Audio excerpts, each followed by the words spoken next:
ನಮಸ್ಕಾರ ವೀಕ್ಷಕರೇ, hello doctor ವಿಶೇಷ ಕಾರ್ಯಕ್ರಮಕ್ಕೆ ತಮ್ಮೆಲ್ಲರಿಗೂ ಕೂಡ ಆತ್ಮೀಯವಾದಂಥ ಸ್ವಾಗತ. ಇತ್ತೀಚಿನ ದಿನಗಳಲ್ಲಿ ಸಾಕಷ್ಟು ಆರೋಗ್ಯ ಸಮಸ್ಯೆಗಳನ್ನು ನಾವು ಎದುರಿಸುತ್ತಿರೋದನ್ನು ಕೂಡ ನೋಡ್ತಾ ಬಂದಿರ್ತೀವಿ. ಅದರಲ್ಲೂ ಕೂಡ ಈ ಚಳಿಗಾಲದ ಸಂದರ್ಭದಲ್ಲಿ ಹೆಚ್ಚು ಕೀಲು ಮತ್ತು ಮೂಳೆಗೆ ಸಂಬಂಧಪಟ್ಟಂತಹ ಹಳೆಯ ನೋವುಗಳಾಗಿರ್ಬೋದು ಅಥವಾ ಬಿದ್ದಂಥ ನೋವುಗಳು, ಈ ರೀತಿಯ ಸಮಸ್ಯೆಗಳು ಸಾಕಷ್ಟು ನಮ್ಮನ್ನು ಕಾಡಿಸ್ತಾ ಇರುತ್ತೆ. ಜೊತೆಗೆ ಒಂದಷ್ಟು ಹಿಂದಿನಿಂದ ನಮ್ಮ ಆರೋಗ್ಯದಲ್ಲಿ ಕಂಡು ಬಂದಂತಹ ತೊಂದರೆಗಳು ಈ ಸಂದರ್ಭದಲ್ಲಿ ಹೆಚ್ಚು ಬಾಧೆಯನ್ನು ಕೊಡುವಂಥ ನಿಟ್ಟಿನಲ್ಲಿ ಈ ಒಂದು ವಿಚಾರದ ಕುರಿತಾಗಿ ಒಂದಷ್ಟು ಬೆಳಕನ್ನು ಚೆಲ್ಲುವಂತಹ ಕಾರ್ಯಕ್ಕೆ ನಾವು ಕೂಡ ಮುಂದಾಗ್ತಾ ಇರುವಂಥದ್ದು ಇದೇ ಹೊತ್ತಿನ ವಿಶೇಷ ಹೆಲೋ ಡಾಕ್ಟರ್. ನಾನು ನಾಚಪ್ಪ.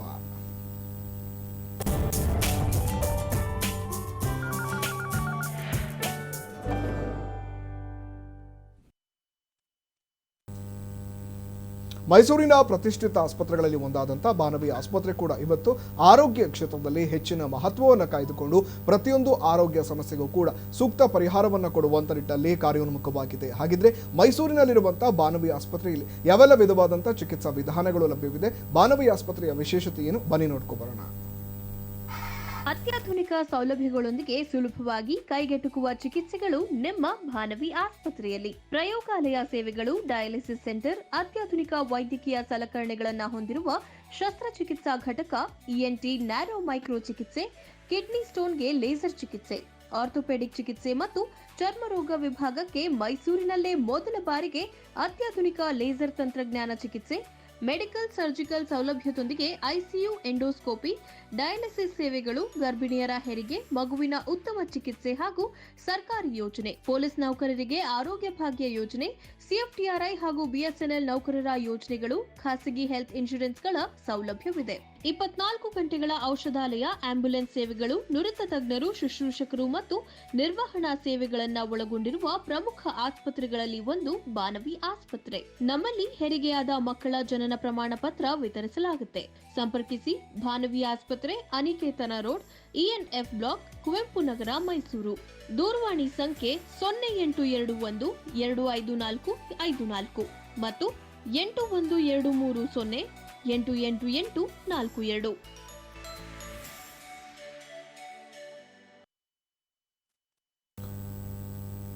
ಸರ್, ನಾನು ಈಗಾಗಲೇ ಕೂಡ ಹೇಳಿದೆ ವೀಕ್ಷಕರೇ, ಇಂದು ಕೂಡ ಒಂದು ವಿಶೇಷವಾದಂಥ ಸಮಸ್ಯೆ ಕುರಿತಾಗಿ ನಾನು ನಿಮ್ಮೊಂದಿಗೆ ಚರ್ಚೆಯನ್ನು ಮಾಡಿ ಅವೇರ್ನೆಸ್ಸನ್ನು ಮೂಡಿಸಲು ಬಂದಿರುವಂಥದ್ದು ಅಂತ.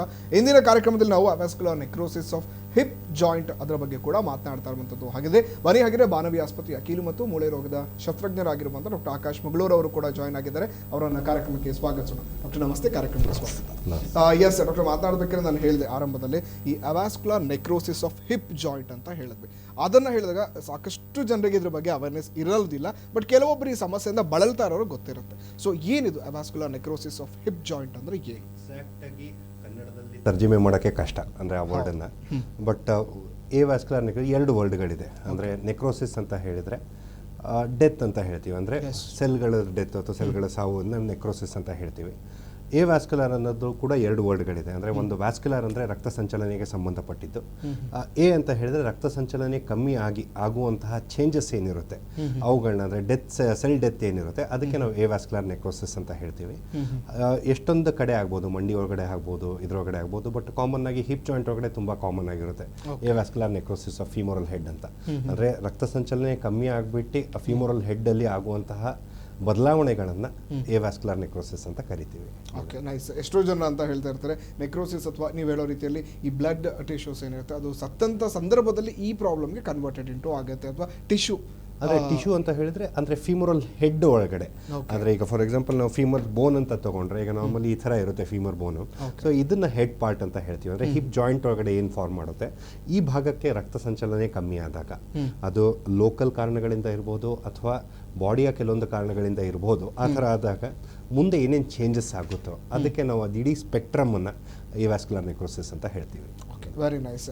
ಇನ್ನು ವ್ಯಾಸ್ಕ್ಯುಲರ್ ನೆಕ್ರೋಸಿಸ್ ಅಂತ ಹೇಳಿದಾಗ ನಾವು ಸಾಕಷ್ಟು ಸಮಸ್ಯೆಗಳ ಬಗ್ಗೆ ಕಂಡು ಹಿಡಿತಾ ಇರ್ತೀವಿ. ಹೇಳ್ತಾರೆ ಒಬ್ಬರು ಒಂದನ್ನು ಮತ್ತೊಂದು ರಿಲೇಟೆಡ್ ಮಾಡ್ಕೊಂಡಿರ್ತಾರೆ, ಈ ಪೇನ್ ಬಹುಶಃ ಅದರಿಂದ ಬರ್ತಾ ಇರ್ಬೋದು ಅಂತ. ಸೊ ಈ ಹಿಪ್ ಜಾಯಿಂಟ್ಗೆ ಯಾವ ರೀತಿ ಇದು ರಿಲೇಟೆಡ್ ಆಗುತ್ತೆ? ಅಂದರೆ ಸಿಂಪ್ಟಮ್ಸ್ ಅಂತ, ಆ ಥರ ಸಿಂಪ್ಟಮ್ಸ್.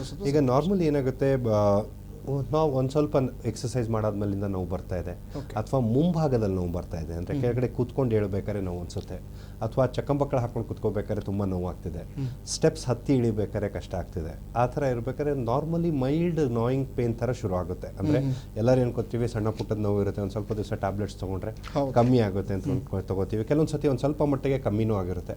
ಬಟ್ ಕ್ರಮೇಣ ಹೋಗ್ತಾ ಹೋಗ್ತಾ ನೋವು ಶಮನ ಮಾತ್ರೆಗಳಿಂದ ಕಮ್ಮಿ ಆಗೋದಿಲ್ಲ, ಕಂಟಿನ್ಯೂಸ್ ಆಗಿ ಇರುತ್ತೆ. ಆ ಥರ ಇರಬೇಕಾದ್ರೆ ಅದನ್ನು ನಾವು ಯೋಚನೆ ಮಾಡಬೇಕು. ಒಂದು ನೋವು ಕೆಳಗಡೆ ಕೂತ್ಕೊಳ್ಳೋಕ್ಕಾಗ್ದಲ್ಲೇ ಇರೋದು, ಅಥವಾ ತುಂಬ ಅಡ್ವಾನ್ಸ್ ಸ್ಟೇಜಸಲ್ಲಿ ಡಿಫಾರ್ಮಿಟಿ ಅಂದರೆ ಕಾಲು ಹೊರಳ್ತಾ ಇಲ್ಲ, ತಿರುಗ್ತಾ ಇಲ್ಲ, ಆ ಥರದ ಸಿಂಪ್ಟಮ್ಸ್ ಇರುತ್ತೆ. ಇವುಗಳು ಮೇಜರ್ ಸಿಂಪ್ಟಮ್ಸ್. ಇನ್ನು ಸಾಕಷ್ಟು ತಿಳ್ಕೊಬೇಕಂದ್ರೆ ಯಾವ ಸಂದರ್ಭಗಳಲ್ಲಿ ಲ್ಯಾಕ್ ಆಫ್ ಅಂತ ನಾವೇನು ಹೇಳ್ತೀವಿ ಅದರಿಂದ ಕಾಣಿಸ್ಕೊಳ್ಳುವಂಥ ಸಮಸ್ಯೆಗಳಿರುತ್ತೆ. ಸೊ ಈ ಒಂದು ಸಮಸ್ಯೆ ಕಾಣಿಸ್ಕೊಳ್ಳಲು ಪ್ರಮುಖ ಕಾರಣಗಳು ಏನಾಗಿರುತ್ತೆ? ಅಂದರೆ 70%, 60 to 70% ನಮಗೆ ಕಾರಣ ಏನು ಅಂತ ಗೊತ್ತಿರೋದಿಲ್ಲ. ಇಡಿಯೋಪತಿಕ್ ಅಂತ ಹೇಳ್ತೀವಿ. ಅಂದರೆ ಪೇಷಂಟ್ಸ್ ಕಂಡೀಷನ್ ಇಸ್ ಪಥೆಟಿಕ್ ಅಥವಾ ಡಾಕ್ಟರ್ ಇಸ್ ಇಡಿಯಟ್ ಅಥವಾ ಏನೋ ಆ ಥರ ಹೇಳ್ತಾರೆ. ಅದನ್ನು ಅಂದರೆ ನಮಗೆ ಅದನ್ನ ಕಂಡುಹಿಡಿಯೋಕ್ಕಾಗಿಲ್ಲ. ಇನ್ನೊಂದು 60 to 70% ಇದರೊಳಗಡೆ ನಮಗೆ ಕಾರಣ ಏನು ಅಂತ ಗೊತ್ತಿರೋದಿಲ್ಲ. ಬಟ್ ಐಡೆಂಟಿಫೈ ಆಗಿರುವಂತಹ ಕಾರಣಗಳಲ್ಲಿ ಮೇಜರ್ ರಿಸ್ಕ್ ಫ್ಯಾಕ್ಟರ್ಗಳು, ಒಂದು ಎಕ್ಸೆಸಿವ್ ಆಲ್ಕೋಹಾಲಿಸಮ್ ಅಂದರೆ ತುಂಬ ಕುಡಿಯೋದ್ರಿಂದ, ಸೆಕೆಂಡ್ ಸ್ಟಿರಾಯ್ಡ್ ಅಬ್ಯೂಸ್. ಈ ಕೆಲವೊಂದು ಸತಿ HIV ಪೇಷಂಟ್ಸಲ್ಲಿ ಅವರ ಚಿಕಿತ್ಸೆ ಏನು ನಡೀತಿರುತ್ತೆ ಅದರದ ಸೈಡ್ ಎಫೆಕ್ಟ್ಸ್ ಆಗಿ ಕೆಲವೊಂದು ಸತಿ ಆಂಟಿ ಎಪಿಲೆಪ್ಟಿಕ್ ಡ್ರಗ್ಸ್ ತುಂಬ ಇದು ತೊಗೊಳ್ತಿರ್ಬೇಕಾದ್ರೆ. ಇನ್ನು ಕೆಲವೊಂದು ಚಿಕ್ಕವರಿದ್ದಾಗಿಂದ ಸಿಕಲ್ ಸೆಲ್ ಅನಿಮಿಯಾ ಅಂತ ಹೇಳ್ತೀವಿ, ಅಂದರೆ ರಕ್ತಕ್ಕೆ ಸಂಬಂಧಪಟ್ಟಿದ್ದಂತಹ ಅಥವಾ ಪಾಲಿಸೈಥೀಮಿಯಾ ವೆರ ಇವುಗಳಿಂದ ಆಗ್ಬೋದು. ಅಥವಾ ಸೆಕೆಂಡರ್ಲಿ ಟ್ರಾಮಾ ಅಂದರೆ ಆಕ್ಸಿಡೆಂಟ್ ಆಯಿತು, ಬಿದ್ದರು, ಅಥವಾ ಹಿಪ್ ಡಿಸ್ಲೊಕೇಟ್ ಆಯಿತು, ಅಥವಾ ಯಾವುದು ನೆಕ್ ಫೀಮರ್ ಫ್ರ್ಯಾಕ್ಚರ್ ಆಯಿತು ಅಂದರೆ ಈ ಭಾಗದಲ್ಲಿ ಫ್ರ್ಯಾಕ್ಚರ್ ಆಯಿತು, ಅದರಿಂದ ರಕ್ತ ಸಂಚಲನೆ ಹೋಗುವಂತಹ ಸಾಧ್ಯತೆ ಇರುತ್ತೆ. ಅದರಿಂದ ಕಾರಣವಾಗುತ್ತೆ. ಅಂದರೆ ಪೋಸ್ಟ್ ಟ್ರಾಮೆಟಿಕ್ ಅಂತ ಹೇಳ್ತೀವಿ, ಇಡಿಯೋಪತಿಕ್, ಪೋಸ್ಟ್ ಟ್ರಾಮೆಟಿಕ್ ಬಿದ್ದು ಇಡಿಯೋಪತಿಕ್ ಕಾರಣಗಳು ಗೊತ್ತಿರಲ್ಲ, ಉಳಿದಿದ್ದ ಐಡೆಂಟಿಫೈಬಲ್ ಕಾರಣಗಳಿಂದ ಇವುಗಳಿಷ್ಟು ಸ್ಟಿರಾಯ್ಡ್. ಅಂದರೆ ಅತಿಯಾಗಿ ಹೆಚ್ಚಿನ ಸ್ಟಿರಾಯ್ಡ್ ಮೆಡಿಕೇಶನ್ ಮಾಡಿದ್ರೂ ಕೂಡ ಬರುವಂಥ ಸಾಧ್ಯತೆಗಳಿದೆ. ಅಂದರೆ ಒಂದು ಜೆನೆಟಿಕ್ ಕಾಂಪೊನೆಂಟ್ ಇದ್ದೇ ಇರುತ್ತೆ. ಅಂದರೆ ಜೆನೆಟಿಕ್ ಕಾಂಪೊನೆಂಟ್ ಅಂತ ಹೇಳಿದರೆ ಎಲ್ಲ ಸ್ಟಿರಾಯ್ಡ್ ತೊಗೊಂಡವ್ರಿಗೆಲ್ಲ ಯಾವತ್ತೂ ಬರೋದಿಲ್ಲ, ಎಲ್ಲ ಕುಡಿಯೋರ್ಗು ಯಾವತ್ತೂ ಬರೋದಿಲ್ಲ, ಕೆಲವೊಬ್ಬರಲ್ಲಿ ಕಾಣಿಸ್ಕೊಳ್ಳುತ್ತೆ. ಸೊ ಅದರಿಂದ ಅವ್ರಿಗೆ ಜೆನೆಟಿಕ್ ಕಾಂಪೊನೆಂಟಲ್ಲಿ ಸಸೆಪ್ಟಿಬಿಲಿಟಿ ಅಂತ ಹೇಳ್ತೀವಿ, ಅವ್ರಿಗೆ ಬರುವಂತಹ ಸಾಧ್ಯತೆ ಇದ್ದಾಗ ಇದು ಆ್ಯಡ್ ಆಗ್ತಾ ಹೋಗುತ್ತೆ. ಇವುಗಳೆಲ್ಲ ಕಂಡೀಷನ್ಸ್ಗೂ ಎಕ್ಸಿಸ್ಟ್ ಆಗಬೇಕಾದ್ರೆ ಅದರಿಂದ ಜಾಸ್ತಿ ಆಗುತ್ತೆ, ಅದರಿಂದ ಬರುವಂತಹ ಸಾಧ್ಯತೆ ಇರುತ್ತೆ. ಓಕೆ, ಇನ್ನು ಆ ರೀತಿ ನೋಡೋದಾದ್ರೆ ಯಾವ ರೀತಿ ಇದು ನಮ್ಮನ್ನ ಬಾಧಿಸ್ತಾ ಇದೆ ಅನ್ನೋದನ್ನ ಹೇಗೆ ಡಯಾಗ್ನೋಸ್ ಮಾಡ್ಕೋಬೇಕಾಗುತ್ತೆ, ಹೇಗೆ ಕಂಡುಹಿಡ್ಕೊಳ್ಳೋದು ಸಾಧ್ಯ? ಎಲ್ಲಾ ಹಿಪ್ ಜಾಯಿಂಟ್ ಪೇನ್ ಕೂಡ ಏವಿಯನ್ ಆಗಿರುತ್ತೆ? ಇಲ್ಲ, ಎಲ್ಲ ಹಿಪ್ ಜಾಯಿಂಟ್ ಪೇನ್ ಏವಿಯನ್ ಆಗಿರೋದಿಲ್ಲ.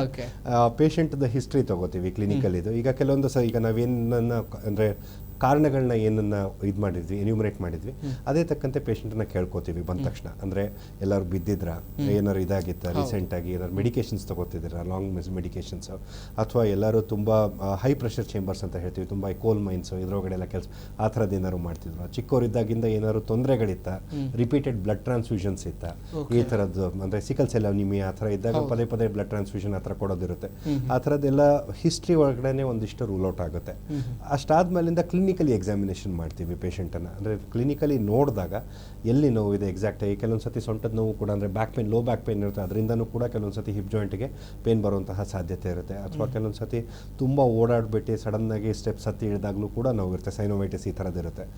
ನೋಡಿದಾಗ ಒಂದು ಕ್ಲಿನಿಕಲ್ ಜಜ್ಮೆಂಟ್ ಬರುತ್ತೆ. ಅದಾದ್ಮೇಲಿಂದ ರೆಲೆವೆಂಟ್ ಇನ್ವೆಸ್ಟಿಗೇಷನ್ಸ್ ಮಾಡಿಸ್ಕೋತೀವಿ, ಅವಶ್ಯಕತೆ ಇದ್ದರೆ ಇನ್ವೆಸ್ಟಿಗೇಷನ್ಸ್ ಮಾಡಿಸ್ಕೋತೀವಿ. ಇಲ್ಲದ್ರೆ ಸಿಂಪ್ಟೊಮೆಟಿಕಲಿ ಟ್ರೀಟ್ ಮಾಡಿಬಿಟ್ಟು ವೇಟ್ ಮಾಡಿ ನೋಡೋಣ, ಕಮ್ಮಿ ಆಯಿತು ಅಂದರೆ ಮತ್ತೆ ಬರುವಂತಹ ಅವಶ್ಯಕತೆ ಇಲ್ಲ ಅಂದರೆ ಮತ್ತೆ ಮುಂದೆ ಇನ್ವೆಸ್ಟಿಗೇಟ್ ಮಾಡ್ತೀವಿ. ಯಾವ ರೀತಿ ಸಿಂಪ್ಟಮ್ಸ್ ಸಾಮಾನ್ಯವಾಗಿ ಗೋಚರವಾಗುತ್ತೆ? ಆ ಸಂದರ್ಭದಲ್ಲಿ ನಾವು ರೀಸೆಂಟ್ ನಿಯರ್ ಡಾಕ್ಟರ್ನ ಹೇಗೆ ಕನ್ಸಲ್ಟ್ ಮಾಡಬೇಕಾಗುತ್ತೆ? ಅಂದರೆ ಒಂದು ಹಿಸ್ಟ್ರಿ, ಈಗ ಏನೇನು ಮೆಡಿಕೇಶನ್ಸ್ ತೊಗೋತಾ ಇದ್ದೀವಿ ಅದ್ರ ಮೇಲ್ಗಡೆ ಅದನ್ನು ಇದಿರುತ್ತೆ.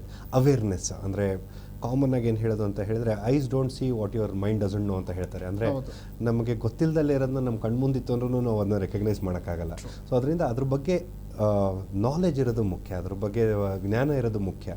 ತುಂಬ ಪರ್ಸಿಸ್ಟೆಂಟಾಗಿ ಪೇನ್ ಬರ್ತಾ ಇದೆ ಅಂದರೆ ಸಿ ಪೇನ್ ಅಂತ ಹೇಳ್ತೀವಿ. ಅಂದರೆ ಹಿಪ್ ಜಾಯಿಂಟ್ ನಾವು ಈ ಥರ ಸೊಂಟದ ಮೇಲೆ ಮುಂದೆ ನೋವು ಬರ್ತಿತ್ತು ಕಂಟಿನ್ಯೂಸ್ ಆಗಿ, ಕೆಳಗಡೆ ಕೂತ್ಕೊಳ್ಳೋಕ್ಕೆ ಆಗ್ತಿಲ್ಲ, ಮೇಲ್ಗಡೆ ಹತ್ತಕ್ಕೆ ಆಗ್ತಿಲ್ಲ, ಅಥವಾ ಚಕ್ಕಂಬಕ್ಕಳ ಹಾಕೊಂಡು ಕೂತ್ಕೋಬೇಕಾದ್ರೆ ನೋವು ಬರ್ತಿದೆ. ಇನ್ನು ಕೆಲವೊಬ್ಬರು ಸಾಕ್ಸ್ ಹಾಕೋಬೇಕಾದ್ರೆ ನೋವು ಬರುತ್ತೆ, ಯಾಕಂದ್ರೆ ಮುಂದೆ ಬಗ್ದಾಗ ನೋವು ಬರುತ್ತೆ, ಆ ಥರ ನೋವು ಅಂತ ಹೇಳ್ತಾರೆ. ಈ ಥರ ಕಂಟಿನ್ಯೂಸ್ ಆಗಿ ನೋವು, ಅಥವಾ ರಾತ್ರಿ ಹೊತ್ತು ತುಂಬ ನೋವು, ಅಥವಾ ಒಂದು ಸೈಡಿಂದ ಇನ್ನೊಂದು ಸೈಡ್ ತಿರ್ಕೋಬೇಕಾದ್ರೆ ಹಿಪ್ ಜಾಯಿಂಟಲ್ಲಿ ತುಂಬ ನೋವು ಆಗ್ತಿದೆ, ಈ ಥರ ನಡೆಯೋಕ್ಕೆ ಆಗ್ತಿಲ್ಲ, ಕುಂಟು, ಇವುಗಳೆಲ್ಲ ಇರಬೇಕಾದ್ರೆ ತುಂಬ ದಿವಸದಿಂದ ಇರಬೇಕಾದ್ರೆ ನೆಗ್ಲೆಕ್ಟ್ ಮಾಡಬಾರ್ದು, ತೋರಿಸ್ಕೋಬೇಕಾಗುತ್ತೆ. Okay, very nice. ಎಸ್ ವೀಕ್ಷಕರೇ, ನೀವು ಕೂಡ ಈ ರೀತಿಯಾದಂಥ ಒಂದಷ್ಟು ಸಮಸ್ಯೆಗಳಿಂದ ಬಳಲ್ತಾ ಇದ್ರೆ ನಮ್ಮೊಂದಿಗೆ ಕಾರ್ಯಕ್ರಮದಲ್ಲಿ ಮಾತನಾಡಬೇಕು ಅಂತ ಹೇಳಿದಾಗ ಸ್ಕ್ರೀನ್ ಮೇಲೆ ಬರ್ತಾ ಇರುವಂಥ ನಂಬರ್ಗೆ ಕರೆ ಮಾಡಿ ನಮ್ಮೊಂದಿಗೆ ಮಾತನಾಡಬಹುದು. ಇಲ್ಲ ಡಾಕ್ಟರ್ ಆಕಾಶ್ ಅವರನ್ನ ನೇರವಾಗಿ ಭೇಟಿಯಾಗಬೇಕು ಅಂತ ಹೇಳಿದಾಗ ಬಾನವಿ ಆಸ್ಪತ್ರೆಯ ನಂಬರ್ ಕೂಡ ಪರದೆ ಮೇಲೆ ಬರ್ತಾ ಇರುತ್ತೆ. ಆ ನಂಬರ್ಗೆ ಕಾಲ್ ಮಾಡಿ ಅವರ ಅಪಾಯಿಂಟ್ಮೆಂಟ್ ಅನ್ನು ತೆಗೆದುಕೊಂಡು ನೀವು ಅವರನ್ನ ನೇರವಾಗಿ ಕೂಡ ಭೇಟಿಯಾಗಬಹುದು. ಕೇವಲ ಈ ಒಂದು ಅಂತಲ್ಲ, ಎಲ್ಲ ರೀತಿಯ ಆರೋಗ್ಯ ಸಮಸ್ಯೆಗಳಿಗೂ ಕೂಡ ಮೈಸೂರಿನ ಬಾನವಿ ಆಸ್ಪತ್ರೆಯಲ್ಲಿ ಸೂಕ್ತ ಚಿಕಿತ್ಸಾ ವಿಧಾನಗಳು ಲಭ್ಯವಿದೆ. ಇನ್ನು ಮಾತುಕತೆನ ಮುಂದುವರಿಸುತ್ತಾರೆ. ಯಾವುದೇ ಒಂದು ಸಮಸ್ಯೆನ ಬಂದಾಗ ಒಂದಷ್ಟು ಸ್ಟೇಜಸ್ಗಳಂತ ಬರ್ತಾ ಹೌದು.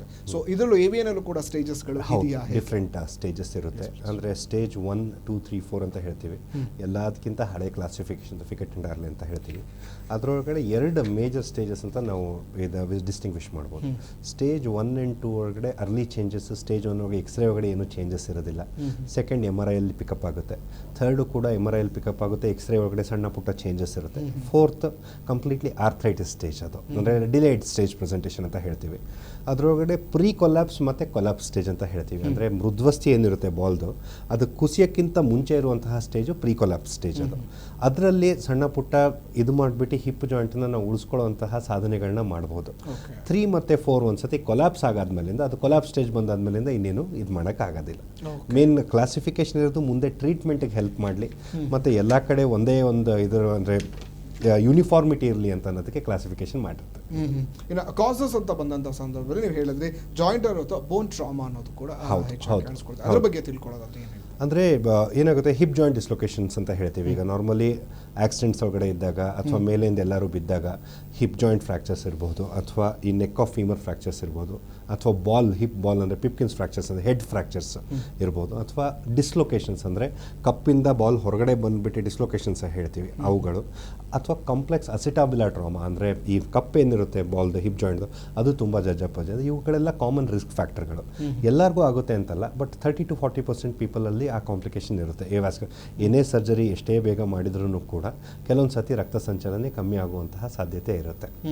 ನ್ಯಾಚುರಲ್ ಆಗಿ ಅದಕ್ಕೆ ಯಾವುದೇ ರೀತಿಯಾದಂಥದ್ದು ಅಂದರೆ ಏನಾಗುತ್ತೆ, ಬ್ಲಡ್ ಸಪ್ಲೈ ಒಂಥರ ವಿಚಿತ್ರ ಇದ್ರದ್ದು. ಹಿಪ್ ಜಾಯಿಂಟಿನ ಬ್ಲಡ್ ಸಪ್ಲೈ ಎಲ್ಲ ಇದ್ರ ಥರ ಡೈರೆಕ್ಟಾಗಿ ಒಂದೇ ವೆಸಲ್ ಹೋಗೋದಿಲ್ಲ. ಈ ಸೈಡಿಂದ ಸಣ್ಣ ಸಣ್ಣ ರೆಟಿನಾಕ್ಯುಲರ್ ವೆಸಲ್ಸ್ ಅಂತ ಹೇಳ್ತೀವಿ. ಈಗ ಫ್ರ್ಯಾಕ್ಚರ್ ಆಯಿತು ಅಂದರೆ ಅವುಗಳು ಕಟ್ ಆಗೋಗ್ಬಿಡುತ್ತೆ. ಆ ಥರ ಇದ್ದಾಗ ಒಂದೇ ಒಂದು ಇದೊಂದು ಎಷ್ಟು ಬೇಗ ಸರ್ಜರಿ ಮಾಡಿಬಿಟ್ಟು ಅದು ಅಲೈನ್ಮೆಂಟನ್ನು ನಾವು ಮೇಂಟೈನ್ ಮಾಡ್ತೀವೋ ಅದ್ರ ಮೇಲ್ಗಡೆ ಮುಂದಿನ ರಿಸಲ್ಟ್ ಆಧಾರಿತವಾಗಿರುತ್ತೆ. ಅಂದರೆ ಬೇಗ ಸರ್ಜರಿ ಮಾಡಿದವ್ರಿಗೆಲ್ಲ ಚೆನ್ನಾಗಾಗುತ್ತೆ ಅಂತಲ್ಲ, ಬಟ್ ಅದೊಂದು ಮಿನಿಮಮ್ ರಿಕ್ವೈರ್ಮೆಂಟ್. ತುಂಬ ಒಂದು 5-6 ದಿವಸ ಬಿಟ್ಟು, ಒಂದು 8 ದಿವಸ ಬಿಟ್ಟು ಮಾಡಿದಾಗ ಅಷ್ಟು ದಿವಸದಿಂದ ಅದು ಇದಾದಾಗ ಮತ್ತೆ ರಿಫಾರ್ಮ್ ಆಗುತ್ತೆ ಬ್ಲಡ್ ವೆಸಲ್ಸ್ ಅಂತ ಹೇಳೋಕ್ಕಾಗೋದಿಲ್ಲ ಒಂದಿದು. ಸೊ ಅದರಿಂದ ಡೇ ಟು ಡೇ ಚೇಂಜಸ್ ಆಗ್ಬೋದು. ಮೊದಲು ರೆಕಮೆಂಡೇಶನ್ಸ್ ಇರ್ತಿತ್ತು 8 ಗಂಟೆ ಒಳಗಡೆ ಆಪರೇಟ್ ಮಾಡಬೇಕು ಅಂತ, ಬಟ್ ಈಗ ಆ ಥರ 8 ಗಂಟೆ ಒಳಗಡೆ ಮಾಡಬೇಕು ಅಂತ ಇಲ್ಲ. But earlier the better. ಎಷ್ಟು ಬೇಗ ಹಿಪ್ ಜಾಯಿಂಟ್ ಫ್ರ್ಯಾಕ್ಚರ್ ಇದ್ದಾಗ ಮಾಡ್ತೀವೋ ಅಷ್ಟು ಒಳ್ಳೆಯದು. ಅದರಿಂದ ಇದನ್ನು ತಡೆಗಟ್ಟಬಹುದು. Fatty deposits in blood vessels ಅಂತ ಕೂಡ ಹೇಳ್ತಾರೆ. ಹೌದು, ಅಂದರೆ ಈಗ ಕೆಲವೊಂದು ಗಾಷರ್ಸ್ ಡಿಸೀಸ್ ಅಂತ ಹೇಳ್ತೀವಿ, ಅಥವಾ ಸ್ಟೋರೇಜ್ ಡಿಸಾರ್ಡರ್ಸ್ ಅಂತ ಹೇಳ್ತಾರೆ. ಈಗ ಎಸ್ಪೆಷಲಿ ಆಲ್ಕೋಹಾಲಿಸಮ್ ಅಂತ ನಾವು ತೊಗೊಂಡ್ರೆ, ಈಗ ಲಿವರ್ ಒಳಗಡೆ ಹೇಗೆ ಫ್ಯಾಟ್ ಡೆಪಾಸಿಟ್ಸ್ ಆಗುತ್ತೋ, ಅಥವಾ ಸ್ಟಿರಾಯ್ಡ್ಸ್ ಒಳಗಡೆನೂ ಕೂಡ ತೊಗೊಂಡ್ರೆ ಅದು ಒಂದು ಕಾರಣ ಆಗುತ್ತೆ. ಅಂದರೆ ಒಂದು ಬ್ಲಡ್ ವೆಸಲ್ ಒಳಗಡೆ ಸರಿ, ಇನ್ನೊಂದು ಬೋನ್ ಒಳಗಡೆನೂ ಸುತ್ತಮುತ್ತ ಫ್ಯಾಟ್ ಡೆಪಾಸಿಟ್ಸ್ ಆಗಿರೋದ್ರಿಂದ ಕಂಪ್ರೆಸ್ ಮಾಡುತ್ತೆ. ಅಂದರೆ ವೆಸಲ್ಗಳನ್ನ, ರಕ್ತನಾಳಗಳನ್ನ ಕಂಪ್ರೆಸ್ ಮಾಡಿದಾಗ ಅದರದ್ದು ರಕ್ತ ಸಂಚಲನೆ ಕಮ್ಮಿ ಆಗುತ್ತೆ.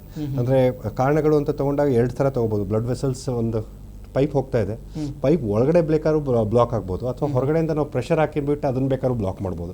2 ಕಾಮನ್ ಮೆಕ್ಯಾನಿಸಮ್ಗಳು. ಅಂದರೆ ಈಗ ಟ್ಯೂಮರ್ ಆಯಿತು, ಫಿಮರಲ್ ಹೆಡ್ ಒಳಗಡೆ ಟ್ಯೂಮರ್ ಆಯಿತು, ಅಥವಾ ನೀವು ಹೇಳಿದಾಗೆ ಫ್ಯಾಟಿ ಡೆಪಾಸಿಟ್ಸ್ ಆಯಿತು, ಅದಿದ್ದಾಗ ಅದು ಹೊರಗಡೆಯಿಂದ ಕಂಪ್ರೆಷನ್ ಕೊಡುತ್ತೆ. ಕಂಪ್ರೆಷನ್ ಕೊಟ್ಟಾಗ ರಕ್ತನಾಳಗಳು ಬ್ಲಾಕ್ ಆಗುತ್ತೆ. ಇನ್ನು ಕೆಲವೊಂದು ಎಂಬಾಲಿಸಮ್ ಅಂತ ಹೇಳ್ತೀವಿ. ಈಗ ರಕ್ತನಾಳ ಒಳಗಡೆನೇ ಫ್ಲೋ ಒಳಗಡೆ ಹೋಗಿ ಬ್ಲಾಕ್ ಆದಾಗ ಅವುಗಳು ಸೆಕೆಂಡ್ರಿ ಕಾಸ್. ಅಂದರೆ ಒಳಗಡೆ ರಕ್ತನಾಳ ಬ್ಲಾಕ್ ಆಗ್ಬೋದು, ಅಥವಾ ಹೊರಗಡೆಯಿಂದ ಪ್ರೆಷರ್ ಬಂದು 2ರೊಳಗಡೆ ಒಂದು ಫಸ್ಟ್ ಆಗುತ್ತೆ, ಅದಾದ್ಮೇಲಿಂದ ಸೈಕಲ್ ಥರ ಶುರು ಆಗುತ್ತೆ. ಸೊ ಕಂಪ್ಲೀಟ್ಲಿ ಎಂಡ್ ಪಾಯಿಂಟ್ ಅದಕ್ಕೆ ಬ್ಲಡ್ ಸಪ್ಲೈ ಕಂಪ್ಲೀಟ್ ಆಗಿ ಹೊರಟೋಗುತ್ತೆ. ಓಕೆ, ಇನ್ನು ಈ ಒಂದು AVN ಅಲ್ಲಿ ನೋಡೋದಾದ್ರೆ ಏಜ್ ಫ್ಯಾಕ್ಟರ್ ಯಾವ ಒಂದು ಏಜ್ ನಲ್ಲಿ ಹೆಚ್ಚಾಗಿ ಕಾಣಿಸ್ಕೊಳ್ಳುತ್ತೆ ಈ ಸಮಸ್ಯೆಗಳು? ಇವಾಗಂತೂ ಸಾಮಾನ್ಯವಾಗಿ ಯಾವುದೇ ಕಾಯಿಲೆಯನ್ನು ನೋಡಿದಾಗ ಅತಿ ಚಿಕ್ಕ ಏಜ್ನಿಂದಲೇ ಕೂಡ ಆರಂಭವಾಗ್ತಾ ಇದೆ. ಅಂದ್ರೆ AVN ಕೂಡ ಅದೇ ರೀತಿ ಇರುತ್ತಾ ಹೇಗೆ? ಅಂದರೆ ಚಿಕ್ಕ ಏಜ್ ಅಂತ ಏನಿಲ್ಲ, ಏಜ್ ಫ್ಯಾಕ್ಟರ್ ಅಂತ ಆ ಥರ ಇಲ್ಲ. ಬಟ್ ಏನು ಅಂತ ಹೇಳಿದ್ರೆ ಪೀಡಿಯಾಟ್ರಿಕ್ AVN ಅಂತ ಹೇಳ್ತೀವಿ, ಪರ್ಥೀಸ್ ಡಿಸೀಸ್ ಅಂತ ಹೇಳ್ತೀವಿ. ಅದು ಕಂಪ್ಲೀಟ್ಲಿ ಡಿಫ್ರೆಂಟ್ ಎಂಟಿಟಿ. ಅಂದರೆ ಇದ್ರ ಜೊತೆ ಅದನ್ನ ಕ್ಲಾಸಿಫೈ ಮಾಡೋಕ್ಕಾಗೋದಿಲ್ಲ ನಮಗೆ ಅಡಲ್ಟ್ ಎವಾಸ್ಕ್ಯುಲರ್ ನೆಕ್ರೋಸಿಸ್ ಒಳಗಡೆ.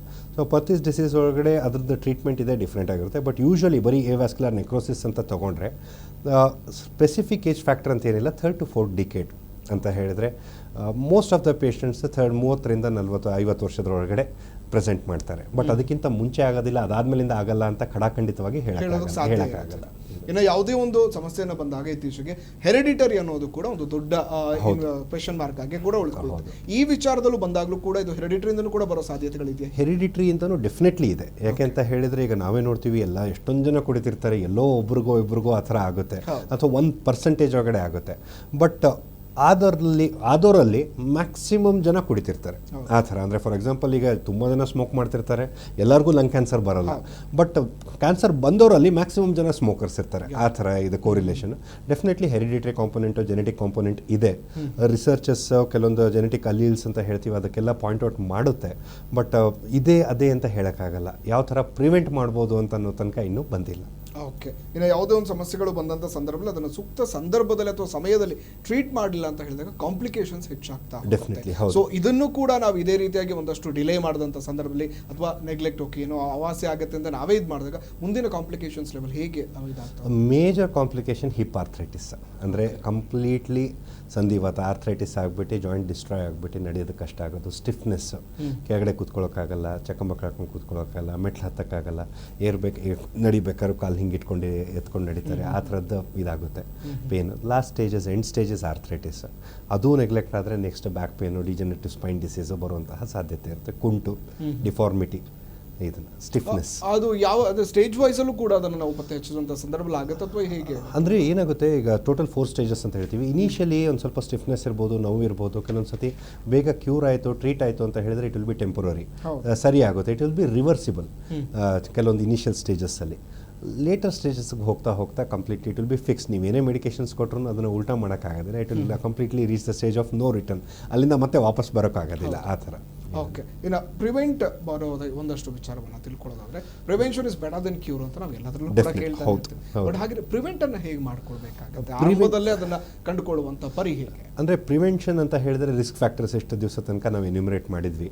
ಆ ಥರ ಇರಬೇಕಾದ್ರೆ ಅವುಗಳನ್ನ ಕೆಲವೊಂದನ್ನು ಆದಷ್ಟನ್ನು ಕಂಟ್ರೋಲ್ ಮಾಡ್ಕೊಳ್ಳೋದು. ಅಂದರೆ ಸ್ಟಿರಾಯ್ಡ್ ಕೆಲವೊಂದು it's a life saving drug. ಅಂದರೆ ಸ್ಟಿರಾಯ್ಡ್ ಕೆಟ್ಟದು ಅಂತ ನಾನು ಹೇಳೋದಿಲ್ಲ, ಆ ಮೂಮೆಂಟ್ಗೆ ಜೀವ ಉಳಿಸೋದಕ್ಕೆ ಅದು ಬೇಕಾಗಿರುತ್ತೆ. ಈಗ ಎಷ್ಟೊಂದು ಜನ ರಿಮಿಟಾಯ್ಡ್ ಆರ್ಥ್ರೈಟಿಸ್ ಆ ಥರ ಇರಬೇಕಾದ್ರೂ ಕೂಡ ಅವುಗಳಿಗೂ ಬೇಕಾಗಿರುತ್ತೆ, ಅವ್ರಗಳಿಗೂ ಕೊಡೋದು ಬೇಕಾಗಿರುತ್ತೆ. ಅದೇನು ಚಾಯ್ಸ್ ಇರೋದಿಲ್ಲ. ಆ ಥರ ಇದ್ದಾಗ ಅಬ್ಯೂಸ್ ಆಗಬಾರ್ದು. ಈಗ ಕೆಲವೊಬ್ಬರೆಲ್ಲ ಏನು ಮಾಡ್ತಾರೆ, ಸುಮ್ಮನೆ ಈಗ ನೋವ್ತಾ ಇದೆ steroid hit and run drug, ಅದು ಹೋದ ತಕ್ಷಣ ಸ್ಟಿರಾಯ್ಡ್ ಇಂಜೆಕ್ಷನ್ ತೊಗೊಂಡ್ರೆ ಒಂದು 2 ದಿವಸ ನೋವಿರಲ್ಲ, ತುಂಬ ಚೆನ್ನಾಗಿದೆ ಅಂತ ಪದೇ ಅದೇ ಇಂಜೆಕ್ಷನ್ ತೊಗೋತಾ ಇರ್ತಾರೆ. ಡಾಕ್ಟರ್ಸ್ ಅಡ್ವೈಸ್ ಇಲ್ದಲೇ ತೊಗೋತಿರ್ತಾರೆ. ಸೊ ಇದಾಗಬಾರ್ದು. ಆಲ್ಕೋಹಾಲಿಸಮ್ ಇವುಗಳನ್ನೆಲ್ಲ ಕೆಲವೊಂದನ್ನು ಆದಷ್ಟು ಕಮ್ಮಿ ಮಾಡೋದು ಒಳ್ಳೆಯದು. ಮತ್ತು ಫ್ಯಾಟಿ ಲಿವರ್ ಅಂತ ಹೇಳಿದ್ರಿ, ಆದಷ್ಟು ಅಂದರೆ ಡೈರೆಕ್ಟ್ ಕೋರಿಲೇಷನ್ ಇಲ್ಲ, ಬಟ್ ಅಂದ್ರೂ ಕೂಡ ಈ ಹೈಪರ್ ಕೊಲೆಸ್ಟ್ರಾಲಿಮಿಯಾ ಈ ಥರ ಎಲ್ಲ ಇದ್ದಾಗ, ಸ್ಟೋರೇಜ್ ಡಿಸಾರ್ಡರ್ಸು ಇವೆಲ್ಲ ಇದ್ದಾಗ ಇದು ಕಂಟ್ರೋಲ್ ಮಾಡ್ಕೊಳ್ಳುವಂಥದ್ದು. Plus blood dyscrasia, sickle cell anaemia, polycythaemia, ಅಥವಾ ಮುಂದೆ ಟ್ರಾಮಾ, ಹಿಂದೆ ಆಕ್ಸಿಡೆಂಟ್ ಆಗಿತ್ತು, ಈ ಥರ ಎಲ್ಲ ಇದ್ದಾಗ ಸಣ್ಣ ಪುಟ್ಟ ನೋವುಗಳನ್ನ ನೆಗ್ಲೆಕ್ಟ್ ಮಾಡಬಾರ್ದು. ಅಂದರೆ ಅದನ್ನು ಬಂದಿದೆ, ಅದನ್ನು ನಾವು ಚೇಂಜ್ ಮಾಡೋಕ್ಕಾಗಲ್ಲ. ಒಂದು ಸತಿ ನಮ್ಗೆ ಅದಿದೆ ಅಂತ ಗೊತ್ತಾದ ಮೇಲೆ ಅದ್ರ ತಕ್ಕಂತೆ ಎಚ್ಚರವಾಗಿ ಇರಬೇಕಾಗುತ್ತೆ. ಎಸ್, ಇನ್ನು ಸಾಕಷ್ಟು ಈ ಒಂದು ಸಮಸ್ಯೆಯಲ್ಲಿ ಬರುವಂಥದ್ದು ನೀವು ಹೇಳೋ ರೀತಿಯಲ್ಲಿ ನಮ್ಮ ಹಿಸ್ಟ್ರಿ ಏನಿರುತ್ತೆ ಅದು ಕೆಲವೊಂದ್ಸಲ ನಾವು ಚಿಕ್ಕದಲ್ಲಿ ಬಿದ್ದಿರ್ತೀವಿ ಅಥವಾ ಒಂದು ಗ್ರೋನ್ ಅಪ್ ಏಜಲ್ಲಿ ಬಿದ್ದಿರ್ತೀವಿ. ಅದು ಈಗ ಗ್ರೋನ್ ಅಪ್ ಆದ್ಮೇಲೂ ಕೂಡ ಅದರ ಎಫೆಕ್ಟ್ಗಳು ಕಾಣಿಸ್ಕೊಳ್ಳೋ ಸಾಧ್ಯತೆಗಳಿದೆ. ಎಲ್ಲರಲ್ಲೂ ಆ ಪ್ರಶ್ನೆ ಇರುತ್ತೆ, ನಾನು ಯಾವಾಗಲೂ ಬಿದ್ದಿರ್ತೀನಿ, ಅದ್ರ ನೋವು ಇವಾಗ ಕಾಣಿಸ್ಕೊಳ್ತಿದೆ. Is that inter related? ಅದು ಚಾನ್ಸಸ್ಗಳು ಬರಬಹುದು. ಅಂದರೆ ಆ ಥರ ಅಲ್ಲ, ಕೆಲವೊಂದು ಸತಿ ಮೋಸ್ಟ್ ಆಫ್ ದ ಟೈಮ್ಸ್ ಇರಬಹುದು, ಇಲ್ದಲ್ಲೇ ಇರಬಹುದು. ಕೆಲವೊಂದು ಸತಿ ನಾವೇ ಊಹಿಸ್ಕೊಂಡ್ಬಿಡ್ತೀವಿ. ಅಂದರೆ 20 ವರ್ಷದ ಹಿಂದ್ಗಡೆ ನಂಗೆ ಡೆಲಿವರಿ ಆಗಿತ್ತು, ಇವತ್ತು ಬ್ಯಾಕ್ ಪೇನ್ ಬಂತು, ಇಂಜೆಕ್ಷನ್ ಕೊಟ್ಟಿದ್ರು ಅಂತ ಹೇಳೋರು ನೀವು ತುಂಬ ಜನನ ಕೇಳಿರ್ತೀರ. ಬಟ್ ಅದಕ್ಕೇನು ಮೆಡಿಕಲ್ ಕೋರಿಲೇಷನ್ ಇಲ್ಲ. ಕೆಲವೊಂದನ್ನು ನಾವೇ ಕಪೋಲ ಕಲ್ಪಿತ, ನಾವೇ ಇಮ್ಯಾಜಿನ್ ಮಾಡ್ಕೊಂಡು ಅದರಿಂದ ಆಗ್ತಿದೆ, ಇದರಿಂದ ಆಗ್ತಿದೆ. ಬಟ್ ಕೆಲವೊಂದಕ್ಕೆ ಇರುತ್ತೆ. ಈಗ ಫಾರ್ ಎಕ್ಸಾಂಪಲ್ ನಾವು ಹಿಪ್ ಫ್ರಾಕ್ಚರ್ಸ್ ಅಂತ ಹೇಳಿದ್ವಿ, ಡಿಸ್ಲೊಕೇಶನ್ ಆಗಿತ್ತು, ಏವೇನು ಇಮಿಡಿಯೇಟಾಗಿ ಕಾಂಪ್ಲಿಕೇಶನ್ ಬರಬೇಕು ಅಂತಿಲ್ಲ. 2-3 ಇಯರ್ಸ್ ತನಕ ನಾರ್ಮಲ್ ಇರ್ತಾರೆ. ಅದಾದ್ಮೇಲಿಂದ ಬ್ಲಡ್ ಸಪ್ಲೈ ಕಮ್ಮಿ ಆಗುವಂತಹ ಸಾಧ್ಯತೆಯೂ ಇರುತ್ತೆ. ಆಕ್ಟಿವ್ ಪರ್ಸನಲ್ಲೂ ಕೂಡ ಇಂಥ ಸಮಸ್ಯೆಗಳು ಬರಬಹುದು. ಅಂದರೆ ಇವ್ರಿಗೆ ಬರುತ್ತೆ ಅವ್ರಿಗೆ ಬರುತ್ತೆ ಅಂತ ಹೇಳೋಕ್ಕಾಗಲ್ಲ. ಎಷ್ಟೋ ಸತಿ ಕಾರಣಗಳೇ ಇರೋದಿಲ್ಲ. ಹಿಪ್ ಜಾಯಿಂಟ್ ಪೇನ್ ಬರುತ್ತೆ, ಬಟ್ MRI ಮಾಡೋಷ್ಟೊತ್ತಿಗೆ ಇಟ್ಸ್ ಆಲ್ರೆಡಿ ವ್ಯಾಸ್ಕ್ಯುಲರ್ ನೆಕ್ರೋಸಿಸ್ ಅಂತ ಡಯಾಗ್ನೋಸ್ ಆಗಿಬಿಟ್ಟಿರುತ್ತೆ.